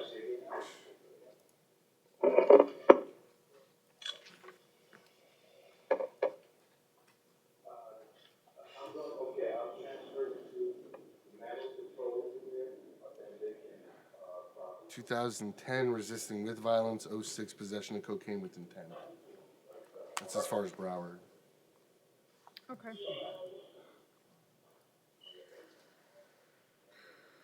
All right, then I will reduce the bond to 15,000. I'm sure there was already an order of no victim contact, but Mr. Thomas, I'm going to once again say to you, the no victim contact order applies whether you know this person or not. All right? Yes, ma'am. That means no being in the Yes, same ma'am. place at the same time, no phone calls or text messages, no third party contact or social media contact with this person. Do you understand? Yes, ma'am. All right, thank you, sir. Good luck. Thank you. We'll need Ladies, a can you couple just of make the Spanish. adjustment to level 1 instead of level 2? All right, next will be Marcos Montero. Judge, he requires Spanish. Okay, so He we'll also put has a him, private attorney who is expecting the court's call. all right, well, we'll put him on recall until I have a Spanish interpreter. And who's the private? Mr. Hugo Apolanis, 305-733-6930. I spoke with him. I'm sorry, 733. 6930. All right, I'm gonna put Mr. Montero's case on a brief recall until the end so that we can address the private attorney and the Spanish interpreter. Next will be Eric Johnson.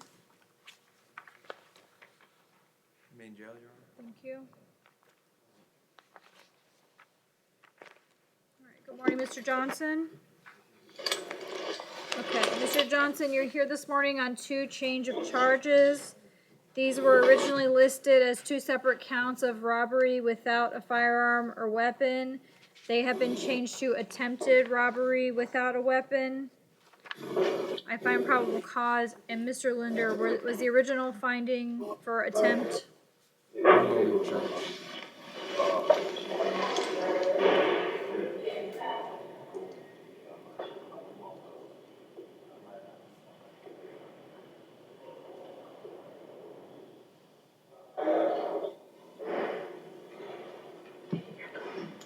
I I understand, but I'm looking at something else. Your Honor, I'm looking to see what the allegations are. Sometimes it's not written in, but it's very clear on the allegations.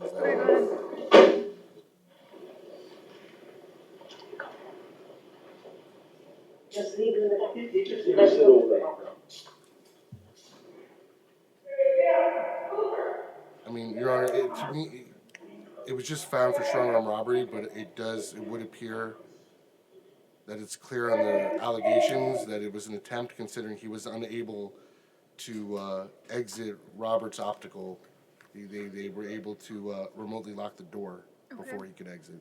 Okay, what were the original bonds? The bonds were set at, oh no.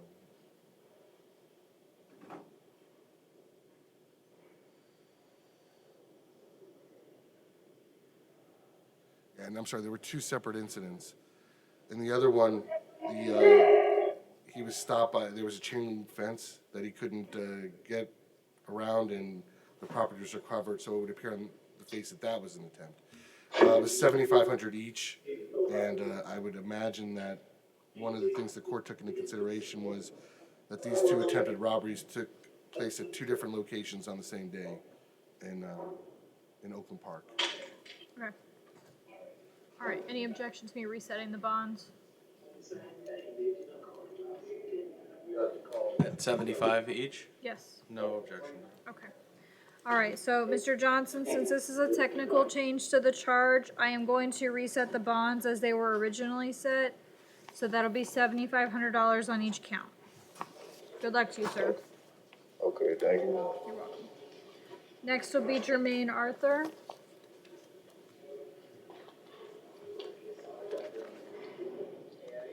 Is Mr. Arthur still a medical? Is he a medical reset?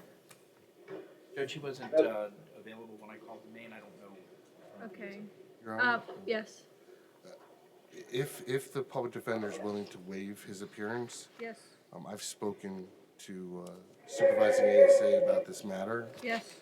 I would be willing to agree to an ROR to pretrial with a GPS monitor on count 2. The only thing I would request, because if Mr. Arthur was here, I'd be requesting additional conditions of no victim contact, no possession of any firearms, weapons, ammunition. Well, if that's the case, I would like to at least be able to advise him of those conditions. So let me just confirm. Sheila, do you have information? Is he a medical reset? If not, I'll ask one of the deputies. Okay. All right, thank you very much. Okay, we're gonna go ahead and reset Mr. Arthur, because even if that's the case, I want to be able to advise him of those conditions of release.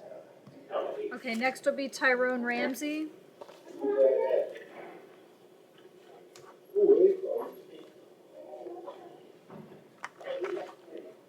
All right, good morning, Mr. Ramsey. Good morning.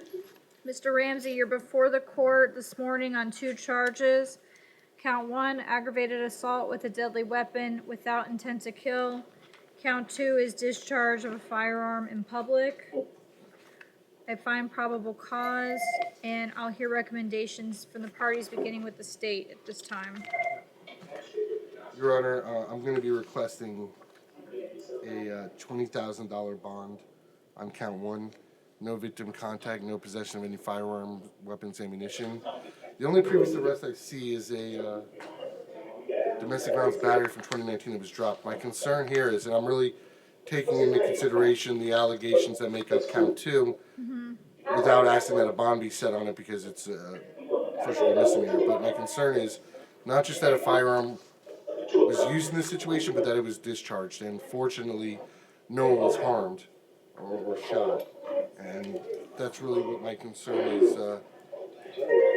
going forward. So, nothing further. All right, so go to the defense.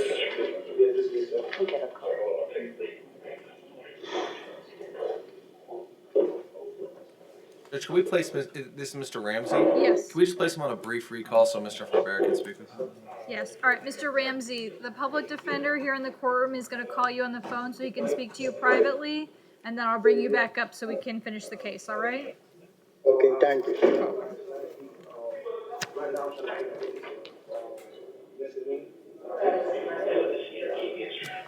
All right, so Let me go to here. All right. Mr. Linder, you indicated that on Mr. Weinstein's other case, he wants to appear by phone. Yes, I have a number. You have a telephone number for him? What's the number?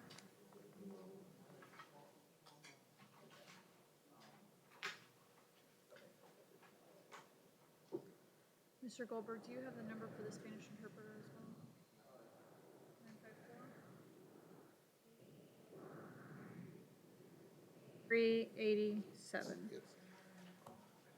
All right, and then I just need the number for the Spanish interpreter because we'll have to conference them in.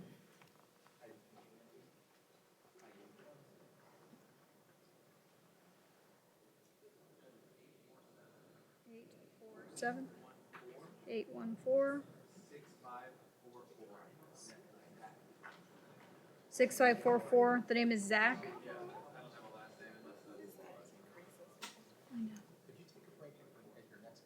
I can do it right now before I do these conference calls. Okay, we're gonna briefly take a recess before I do these conference calls with the Spanish interpreter and private counsel. I'll be back on in just a moment.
Okay.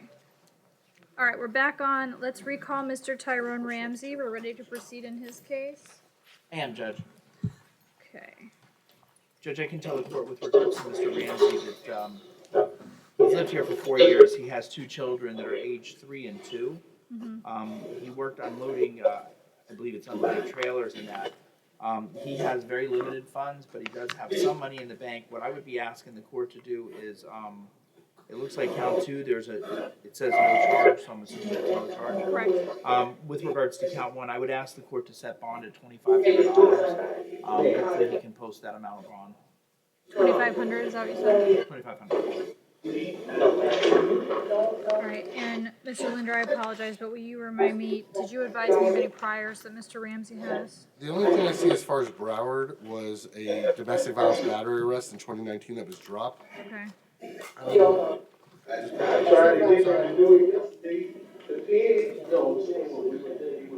have anything else at this time. Okay.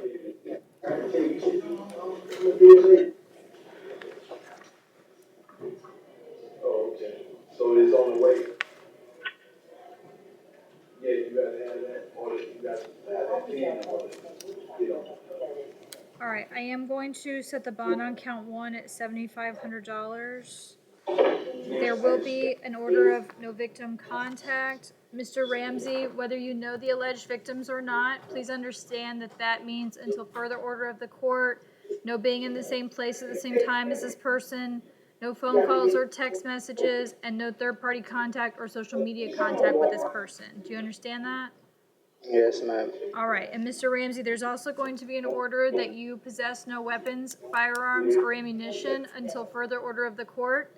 That means that if you are in possession of any of those items, they are to be surrendered to local law enforcement until a judge orders otherwise. Do you understand? Yes, ma'am. All right, thank you very much. Good luck to you, sir. All right. All right, and now I have our cases that require a Spanish interpreter and that need conference calls. We have 3 of them. The first is going to be DeBlaine Hueck.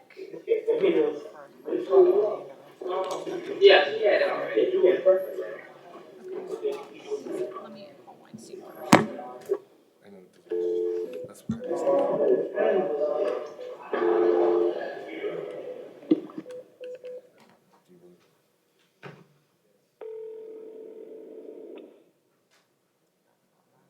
Michael Weinstein. Hi, Mr. Weinstein. This is Judge Coffin. How are you? Good morning. How are you? Good morning. I'm well. Mr. Weinstein, on Mr. Weck's case, I'm told that he requires a Spanish interpreter who is also appearing by phone, so I'm going to need to conference you in with him. So if you would just be patient with me so I can make sure that this works, okay? All good. All right. Okay.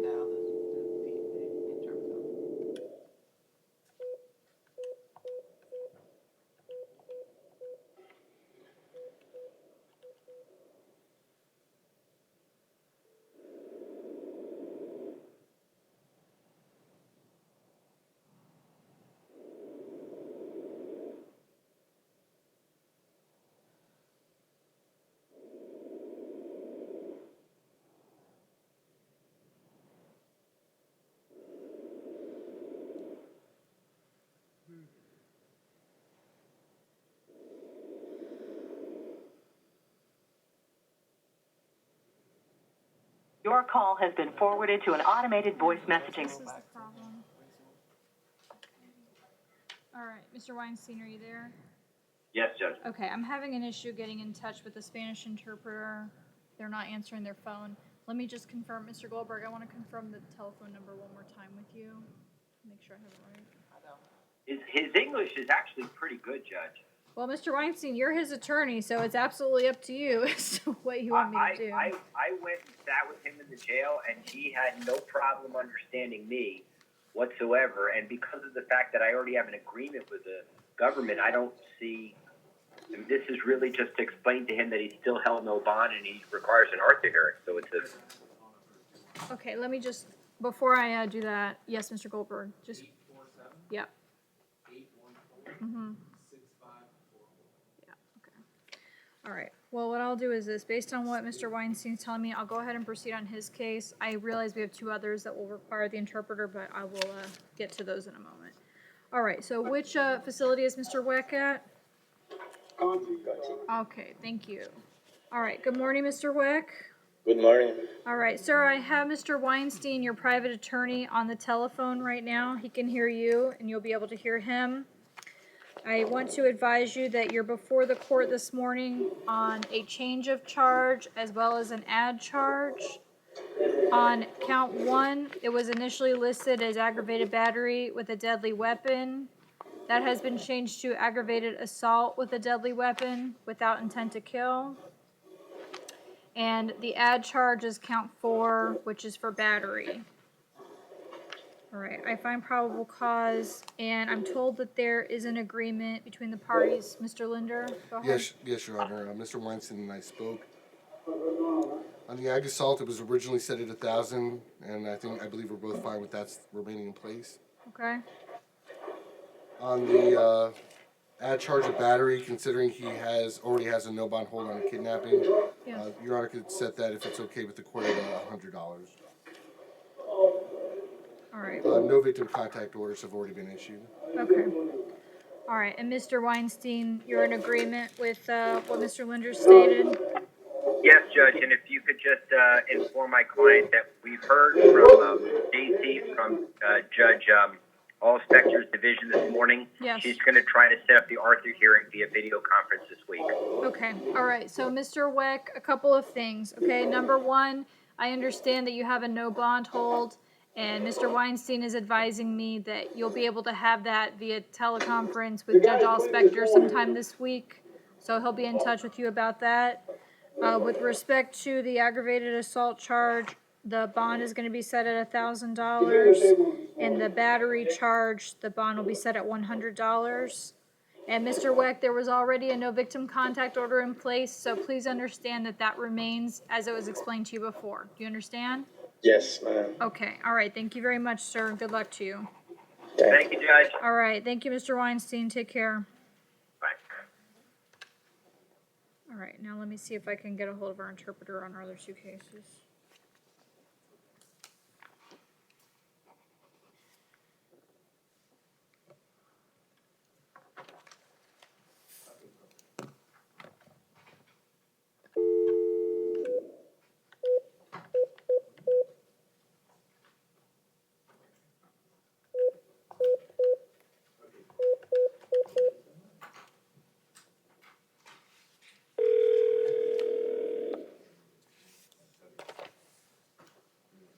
Your call has been forwarded to an automated voice.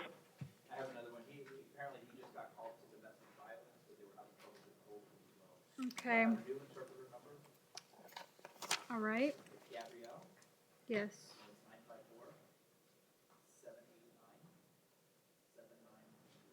954-789-7910. 7910. Okay. Let's have better luck with this one.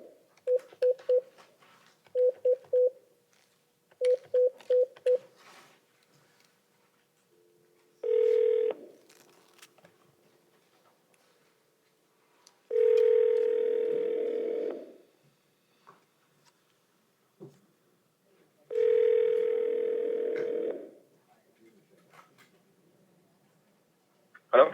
Good morning, Gabrielle. This is Judge Cawthon. How are you this morning? Good morning, ma'am. How are you? I am well. I'm very happy that you're available. I have 2 hearings that require a Spanish interpreter. Okay. Okay. The first is going to be Jorge Arias. Jorge Arias. Okay. Yes. Which facility is Mr. Arias at? He's at Conti. Conti, do you have Jorge Arias? I'm going to be in my car. Just hold on. Okay, thank you. Yes. All right. And while, at Paul Ryan. Okay. And while I'm waiting on Mr. Arias, Gabriel, I'm going to go ahead and swear you in. All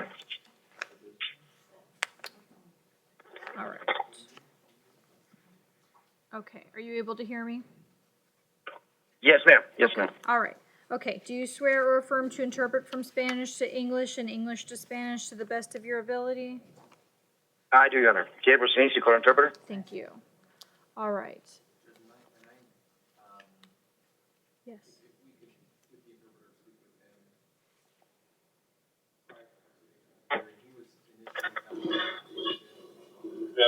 Okay, can we bring Mr. Arias? Arias. Okay, good morning, Mr. Arias. Good morning. Buenos días, señora Arias. All right. Good días. And Mr. Goldberg, do you Good have morning. some questions that you want to ask him?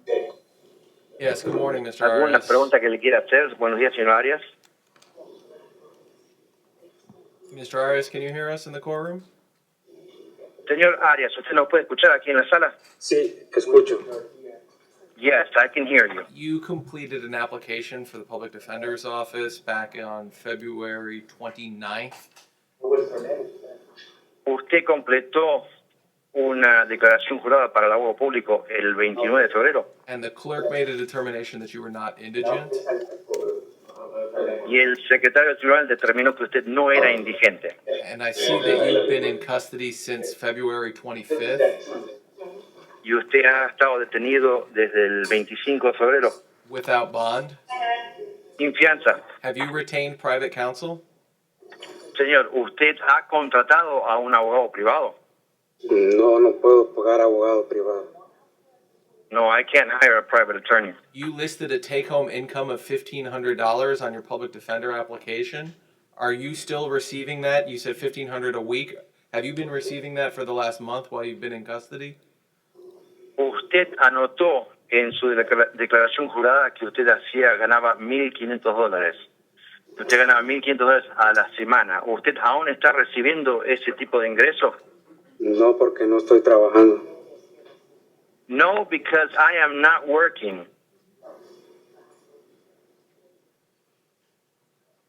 And you listed here, the only other thing that you've listed on this application is equity in homestead of $230,000. Is that accurate? Y usted también escribió que tiene una residencia, una propiedad que es suya y está bajo homestead de $230,000. ¿Es eso correcto? Sí, pero está con mi esposa, o sea, no solo soy yo el dueño, yo soy como el secundario. O sea que ella, but it's not just me. I'm not the only owner. It's with my wife. Okay. Do you have $230,000 of equity into a home that you own and have equity in? Usted tiene un patrimonio neto en esa propiedad de $230,000, que usted es el dueño de esos $230,000 en la propiedad, en esa propiedad. No. How much equity would you say that you have? You personally. Usted personalmente, ¿cuánto patrimonio calcularía que usted tiene en esa propiedad? Usted. Equity, not mortgage. El patrimonio neto es sin la deuda, o sea, patrimonio neto, no sin la deuda, sin la hipoteca. Nada. ¿Perdón? Nada. Nada. None. So, has anything else changed beyond what we've discussed today from your initial application on February the 29th? Or 26th, Algo más ha cambiado desde que usted llenó la aplicación el 26 de febrero, de lo que hemos hablado. No. Thank you, No. Judge. I'm sorry, counsel? Judge, at this time, I'm asking you to overrule the clerk's determination and find that Mr. Arias is indigent so that way we can be appointed to represent him. Su señoría, en este momento yo peticionaría que usted anule la regulación del secretario del tribunal y nos nombre a nosotros como representantes y abogados de él porque él se encuentra indigente. All right, I will grant that request and sign an order appointing the Public Defender's Office. Thank you, Judge. Yo voy a otorgar esa petición y voy a firmar una orden nombrando al abogado público para que lo represente. Gracias, su señoría. All right. Okay, Mr. Arias, you're before the court this morning on ad charges. Su señor Arias, usted está ante el tribunal esta mañana por cargos sumados a su lista. Mr. Goldberg, is your office going to waive a formal reading of the charges? We will, Judge. Yes. Señor Goldberg, ¿usted va a renunciar a una lectura formal de los cargos? Sí, lo vamos a hacer, su señor, sí. All right. I do find probable cause for these ad charges. ¿Sí determino que existe motivo fundado por estos cargos agregados? And at this time, I will hear the parties' recommendations, beginning with the state. Y en este momento escucharé las recomendaciones de las partes, comenzando con la Fiscalía. Your Honor, already found proof evident or presumption great for the first 2 counts. Su señoría, la Fiscalía pediría que haya evidencia y presunción de gran prueba para los 2 primeros cargos. They are a similar nature, or at least one is identical to the additional 9 counts that have been charged. Son similares, por lo menos uno es idéntico a los otros 9 cargos. In the original probable cause affidavit, Your Honor, the detective mentions 10 total incidents. Y en el informe policial original, el detective indicó 10 cargos. That would make up the one that you already found proof evident presumption grade 2 and these 9. Eso haría que por lo menos uno agregado también coincida con la prueba evidente de gran presunción. So based on that, I would ask the court adopt your previous finding and apply that finding to these additional charges.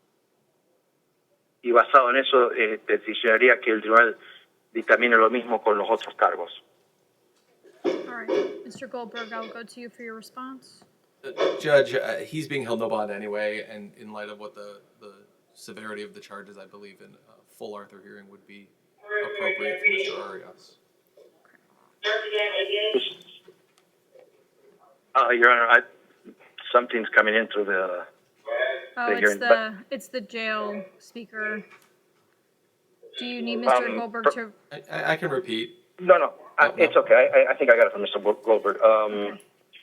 Su señoría, ya que no tiene fianza y por la severidad de los cargos, dejaríamos todo para una audiencia Arthur ante su juez. All right. In light of the information that has been provided to me, I am going to adopt the prior ruling and make a preliminary finding of proof evident presumption great.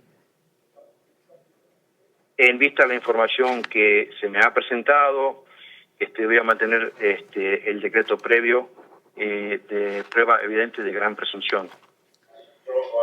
I'm going to order that Mr. Arias also be held no bond on these charges. También voy a ordenar que el señor Arias sea detenido sin fianza por estos nuevos cargos. Once again, this will be without prejudice for him to have the appropriate Arthur hearing before his division judge to further address this matter.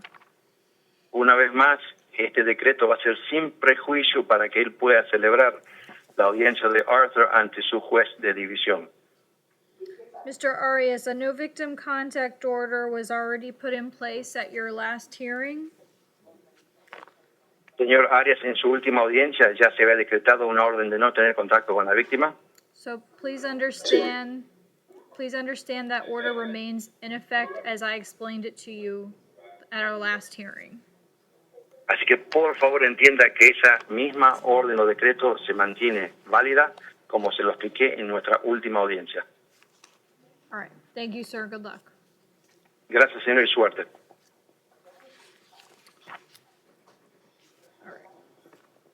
Okay, I have one last case that requires an interpreter, and that is for Marcos Montero. I'm told that he has private counsel that wishes to appear by phone. So, Gabriel, if you would just hold on one moment, I'm going to try to conference him in with us. All right? Yes, sir, of course. Okay.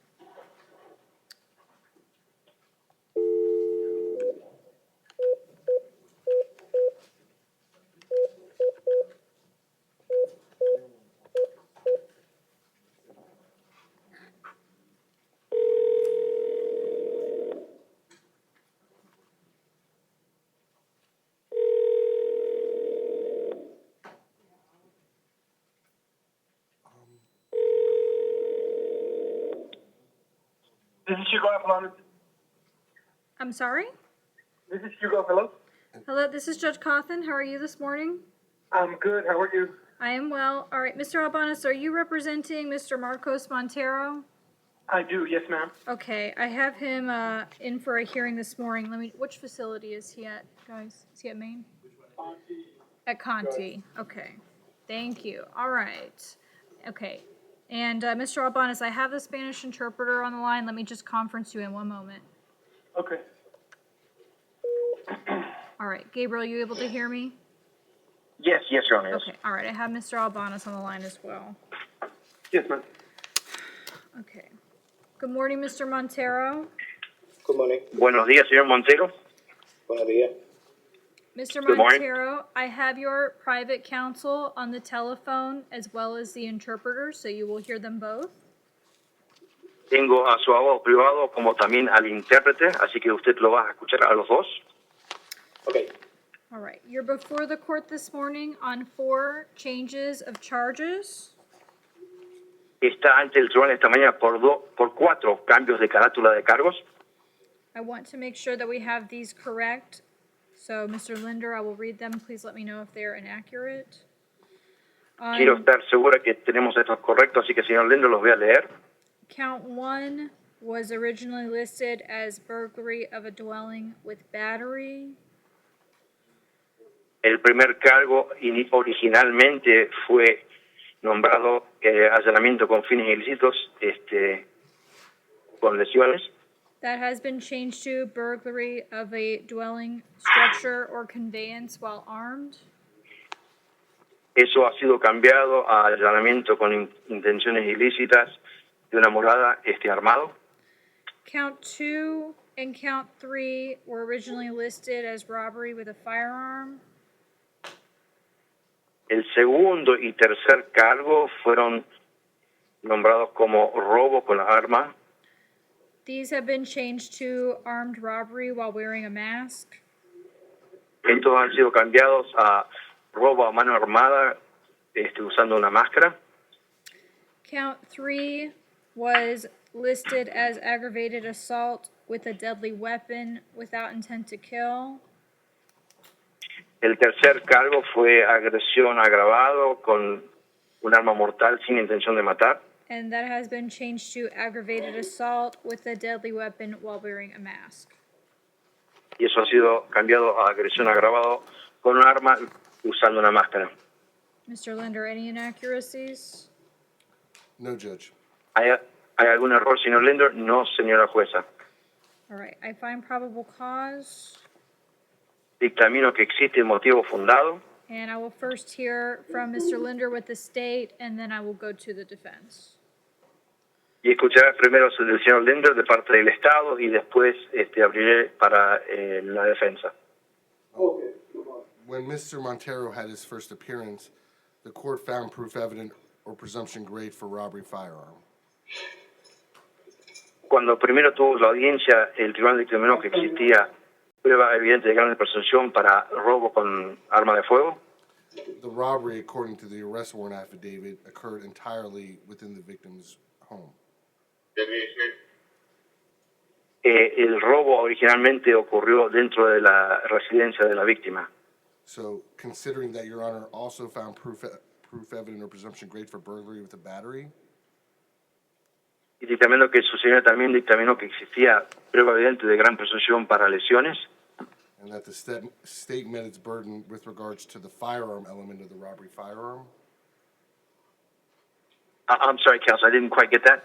and that Your Honor found that the state met its burden with respect to the firearm element in the robbery counts, Y que su señoría dictaminó que la fiscalía cumplió con su carga de la prueba del elemento del arma de fuego, del robo.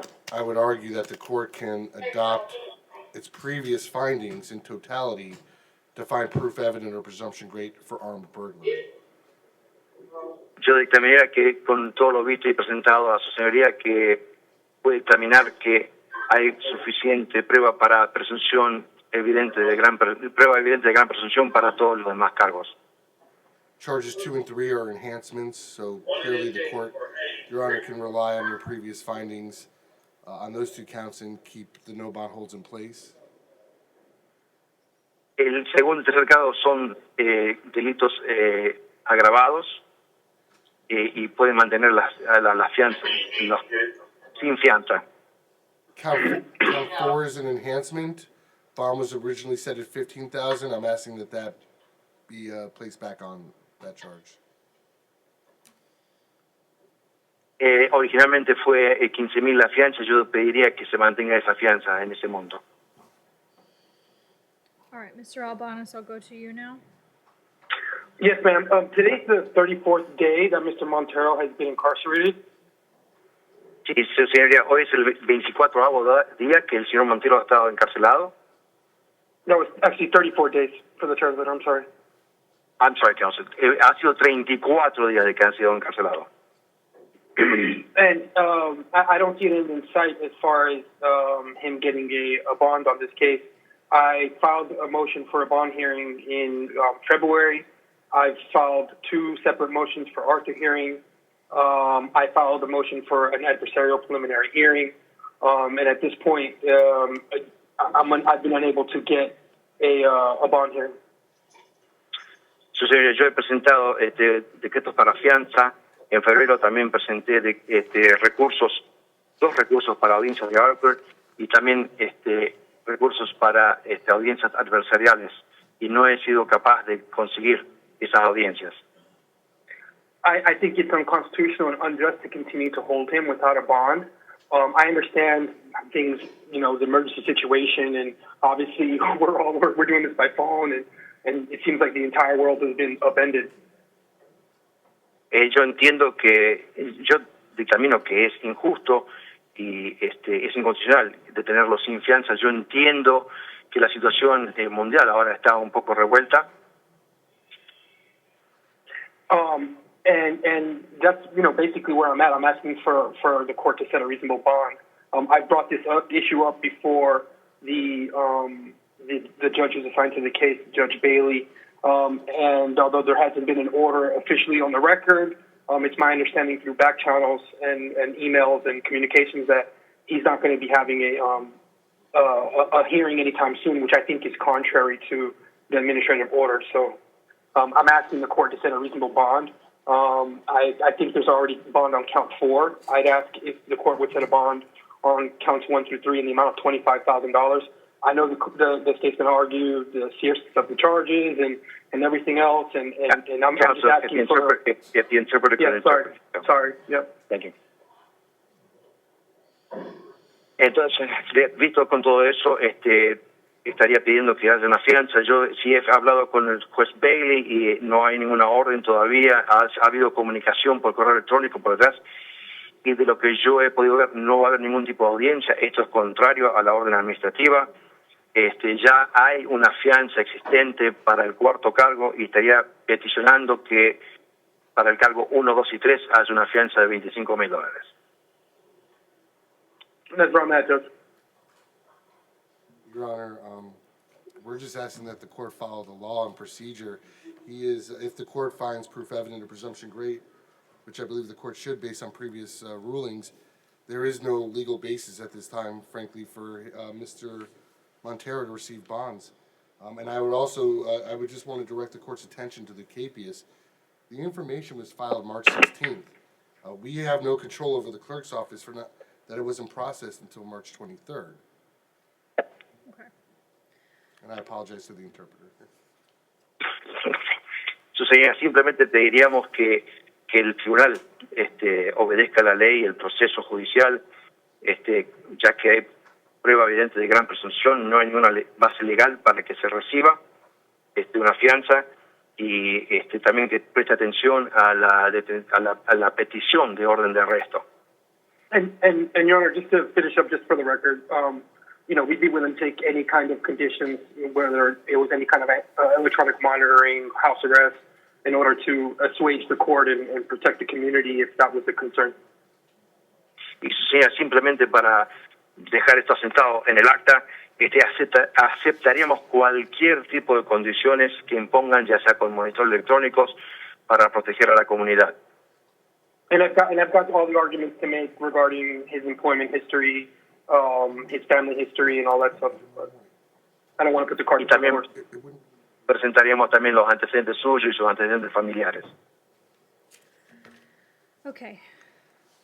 a couple of things to address. Number one, Hay un par de cosas para abordar. Número uno, I'm not sure what back channel information Mr. Albanez has received regarding the setting of hearings. no estoy segura de qué canales. Hold on. I just meant more emailing Mr. Albanez, and trying to get in contact with the JA. Yeah. I wasn't requesting an explanation. Sorry. Yeah. Go ahead, interpreter. No, no sé qué canales se refiere el señor Albano, de correos electrónicos, y la jueza después dijo que no estaba buscando ningún tipo de comentario o explicación.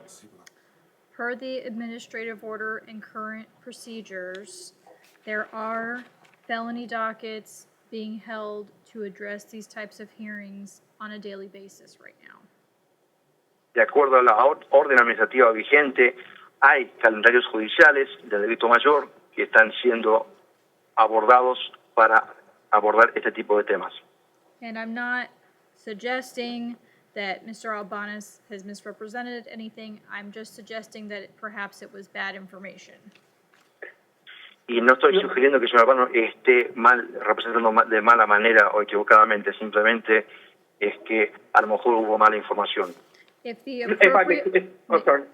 appropriate motion and procedure is followed, then Mr. Montero will be able to have a hearing set to address the no bond issue.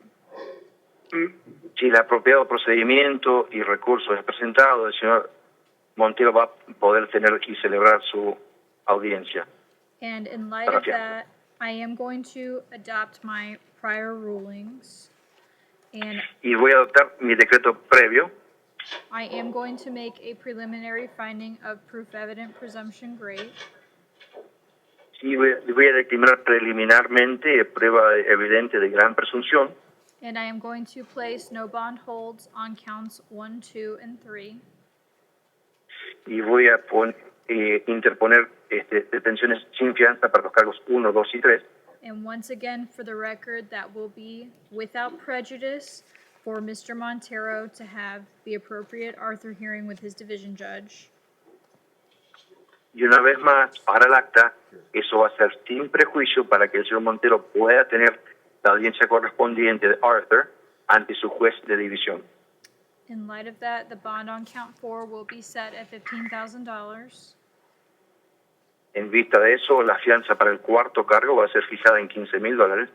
And I believe this was addressed at the initial hearing, but for the record, I will say again, there will be orders of no return as well as no victim contact.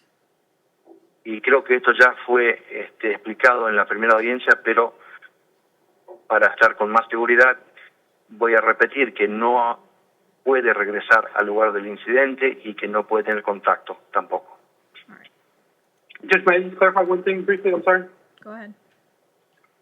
Just so that the court knows, I did follow the procedure outlined in the administrative order as far as the specifics that needed to be placed into the motion. That was why I followed the second motion to supplement the first motion and put all those things in. And I followed the procedures as far as emailing the appropriate JAs. And what I've been told in an email from the JA is that my case will not be set for a telephonic Arthur hearing. So I just wanted that to be placed on the record, that I've been told by email from the judicial assistant that my case will not be set. So, I appreciate that, the proceeding today, but I just wanted to state that. Okay. Y simplemente quiero dejar para el acta que yo seguí el proceso judicial y usé los métodos específicos y fue rechazado, por eso interpuse el segundo recurso para suplementar al primero y se me dijo por correo electrónico que no se iba a tener una audiencia Arthur. La asistente judicial me escribió diciendo que no se iba a poder tener la audiencia.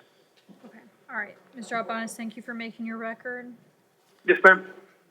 And Señora, bueno, gracias por asentar en el acta. all right. Mr. Montero, I wish you luck. And that Señor will be Montero, all le for deseo today. suerte. Gracias. Thank you. Okay. All right. Okay, and before I let Gabriel go, I understand we're going to be having the 3 more cases. Does anyone know if any of them are going to require an interpreter?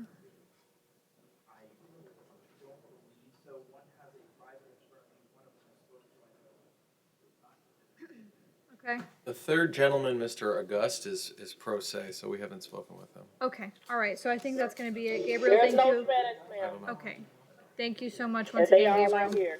You're most welcome. Everybody stay safe. Thank you. Okay, all right, so, do I have, are all three of them at Maine? Oh, I heard. Okay. They all are here in the courtroom, ma'am. Okay, all right, thank you, Deputy. I'm just gonna take a look at the paperwork real quick. Give me one moment. All right, here's what we're gonna do. I'm going to go off the record for just a few minutes so that I can look at the paperwork real quick, and then I'll come back on. So just give me 5-10 minutes.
Okay, all right, we're back on.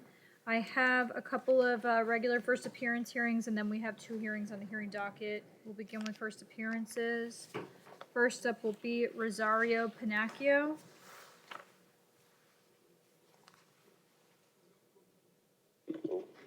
morning, Mr. Morning, Your Pinocchio. Honor.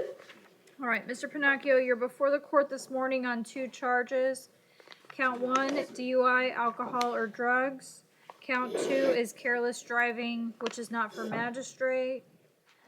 I find probable cause, and I do see the standard bond is set at $500. Is the state seeking anything beyond the standard bond? Your Honor,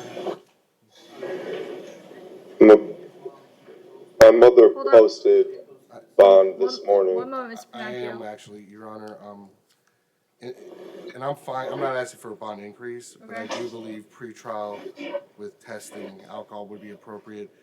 Mr. Pinocchio is out right now on 2 separate felony cases, one for felony criminal mischief, and the second is for fleeing and eluding. And the fleeing and eluding, he's, at this moment, from what I can tell, in the mental health diversion program. Right? I was checking the notes, my office's notes on the criminal mischief, Yes. and we've received word from the victim of that case that he has violated the no contact order and has attempted to, want to quote accurately, by attempting to contact him, he's knocked on his door. That was in mid-February. A police report was taken. I'm not asking the court to take any action on those cases. I just think, based on the totality of the circumstances, that some monitoring would be helpful. Okay. Go ahead, Mr. Cabrera. Judge, I would just argue against that. I mean, putting any more kind of conditions on him if he does have issues, I don't know that that's going to help anything.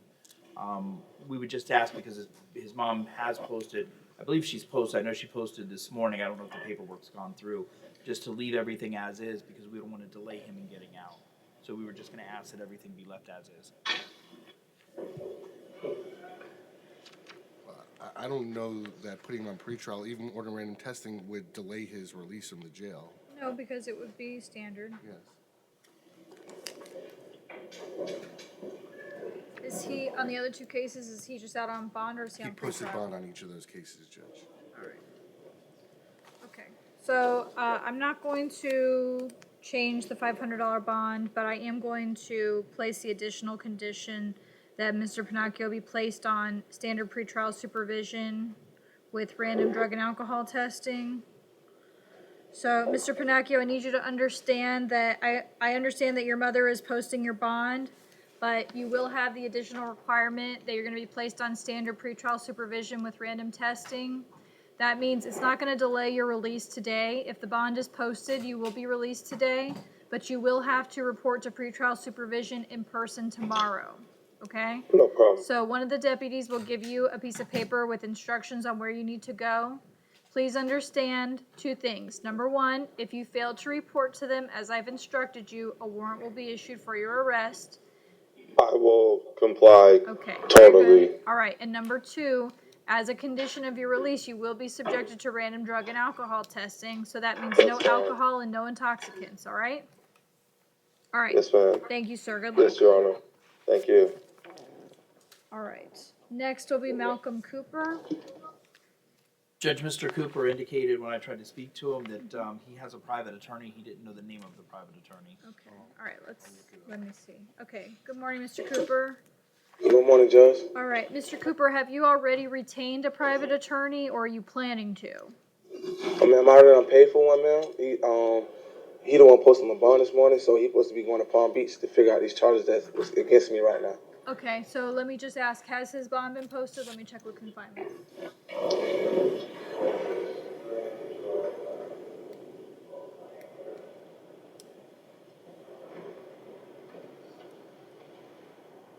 Your Honor, while that's being and I can also, it's up to Mr. Cooper. If he wanted to resolve the case, the offer from the state's a withholding court cost. All right. So, Mr. Cooper, a couple of things for us to discuss, okay? Yes, ma'am. All right. Number 1, I have you here this morning on the traffic capias that's for operating without the valid license, and then I do see you have that Palm Beach County hold, okay?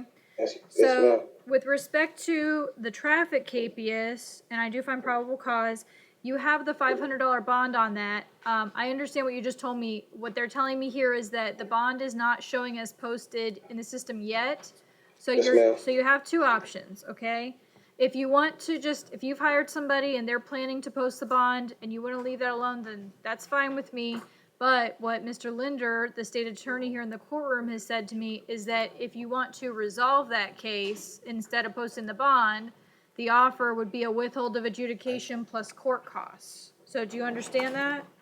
Yes, ma'am. So if you decide to accept that offer, I'll ask you a few questions to make sure we're on the same page. But if you were to do that, then it wouldn't be necessary to post the bond and the case would be resolved. Okay, ma'am. I'm okay with that. Okay, so is that what you want to do? Yes, ma'am. Okay, all right, so that's not gonna affect, you'll still have that hold out of Palm Beach County, but that would do away with the Broward case, okay? Okay, ma'am. Okay, all right, so I'm gonna ask you a few questions before we're done. So to begin, will you please raise your right hand? Do you swear or affirm to tell the truth? Yes, ma'am. Thank you, and now you can go ahead and put your hand down. And Mr. Cooper, do you understand everything we've discussed so far today? Yes, ma'am. All right, is anyone forcing you to resolve this case? No, ma'am. All right, do you need any more time to speak with an attorney? No, ma'am. Do you understand that you have the right to trial, but you're waiving that right by taking a plea today? Yes, ma'am. Okay. Have you ever been treated for mental or emotional illness? No, ma'am. All right. And do you understand if you're not a U.S. citizen, taking a plea today will subject you to deportation or other immigration changes? Okay, ma'am. All right. You understand that? Yes, ma'am. Okay. All right. And Mr. Cooper, as to this case, the traffic case, what plea do you wish to enter? Guilty or no contest? No contest. All right, I accept your plea and find that it is freely and voluntarily given. So once again, your sentence as to count 1, which is operating without a valid license, the sentence will be a withhold of adjudication plus court costs. All right, so now that'll clear you to deal with the Palm Beach issue. Okay, thank you, ma'am. Okay, you're welcome. Good luck, sir. Thank you. All right, and next will be Carl August.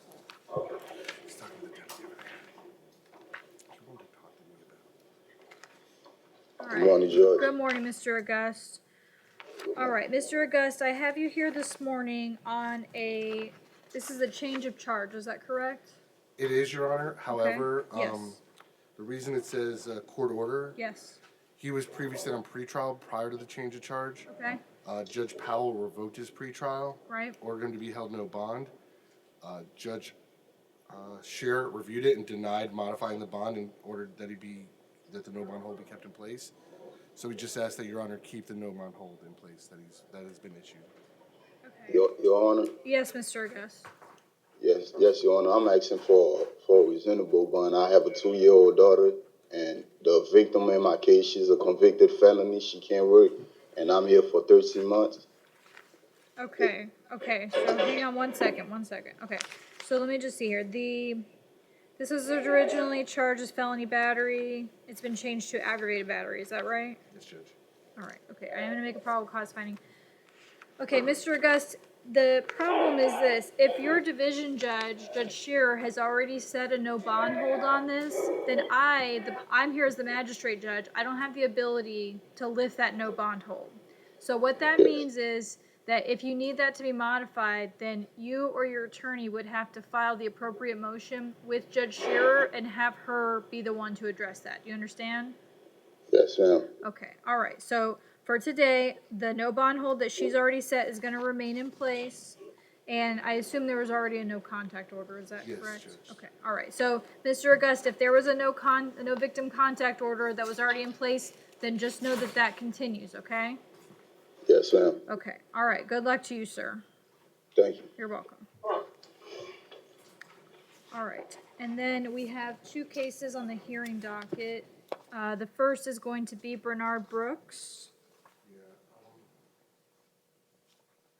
Which facility is he? No problem. It's in North. All right. Okay. All right, we'll see. Good morning, Mr. Brooks. Good morning to you. All right, Mr. Brooks is here on the second look hearing, and Mr. Linder, I'll go to you first. And frankly, I think this might need to be reset again. Here's the brief history, Your Honor. Okay. Public defender, this case has been assigned to Judge Lerner in her mental health division. Okay. You'll probably remember the case, Your Honor. It's a false ID, Yes. but it originated because he was at a daycare center that he refused to leave. Right. They called law enforcement. I remember the case. There is history of mental health issues. the public defender filed a motion to have the bond reviewed by Judge Lerner Wren. She wanted to schedule it for Tuesday. Her judicial assistant wasn't able to get in touch with someone at pretrial with enough time to set it for the Tuesday afternoon docket. We got the second look docket yesterday. I told the judge he was set for Wednesday afternoon. All you need to do is notify the assigned public defender that it's being reset. We didn't anticipate we'd be in this situation now. I'm not comfortable making an offer at this time.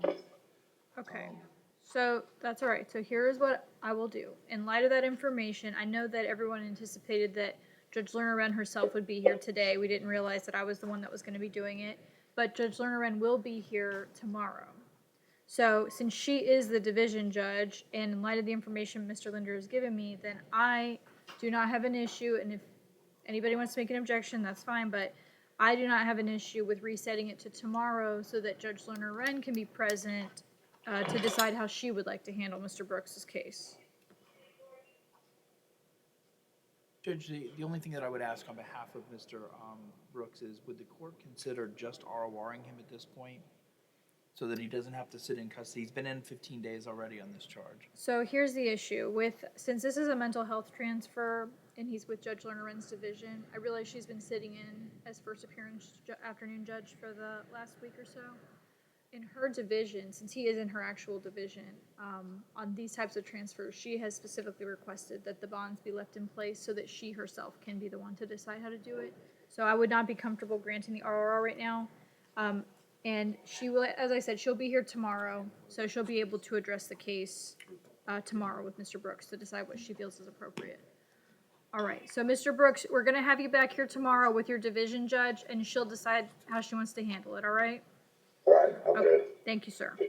Yes, ma'am. All right, so ladies, will you just make sure he's reset to tomorrow?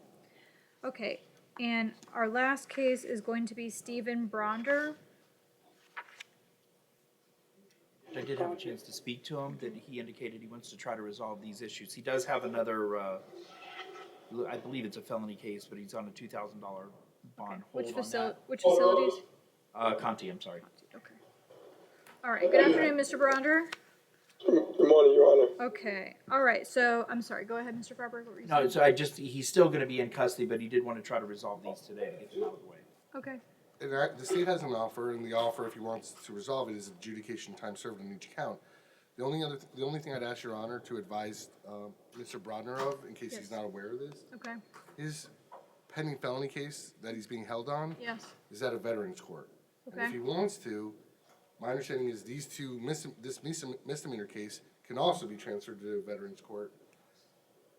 Okay. If he wants to resolve this case, that's In fine. lieu I of just want to resolve. make sure he knows that that option's available. all right, Mr. Bronder, were you able to hear that? Yes. Okay, so Yes, you Your Honor. understand, I understand that the felony case is in Veterans Court, so if you want to have this case transferred, then that's fine. You know, if you want to resolve it today, then that's fine too, but since you're already in Veterans Court, you have that option. So what would you like to I'd do? like to resolve it today. Okay, all right, that's fine. So then, Thank you. all right, so Mr. Bronder, the offer from the state is an adjudication of guilt with time served. Do you understand? Yes. Okay, so I'm going to ask you a few questions before we're done. And, Okay. and just for the record, this is applicable to the charges of unlawful use of a false name or ID and resisting or obstructing without violence. All right, so Mr. Bronder, will you please raise your right hand? Do you swear or affirm to tell the truth? Yes. Thank I you. do. All right, now, okay, and Mr. Bronder, you understand everything we've discussed so far today? Yes, Your Honor. Okay, is anyone forcing you to resolve this case? No, Your Honor. All right, are you under the influence of drugs or alcohol? No, Your Honor. Okay, do you need any more time to speak with your attorney? No, Your Honor. All right, do you understand that you have the right to trial, but you're waiving that right by taking a plea? Yes, Your Honor. Okay, and Mr. Bronder, have you ever been treated for mental or emotional illness? No, Your Honor. Okay, and do you understand if you are not a U.S. citizen, taking a plea today will subject you to deportation or other immigration changes? Yes, Your Honor. Okay, and what plea do you wish to enter, guilty or no contest? No contest.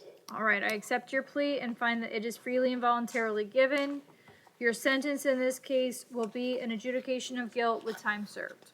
Good luck Thank to you. you, sir. Thank Thank you, Your you. Honor. All right, So that will conclude our first appearance docket for the entire day. I believe the felony docket will be in this afternoon later, but we will have no afternoon first appearance docket for today's purposes. I'll see everyone tomorrow morning. Thank you.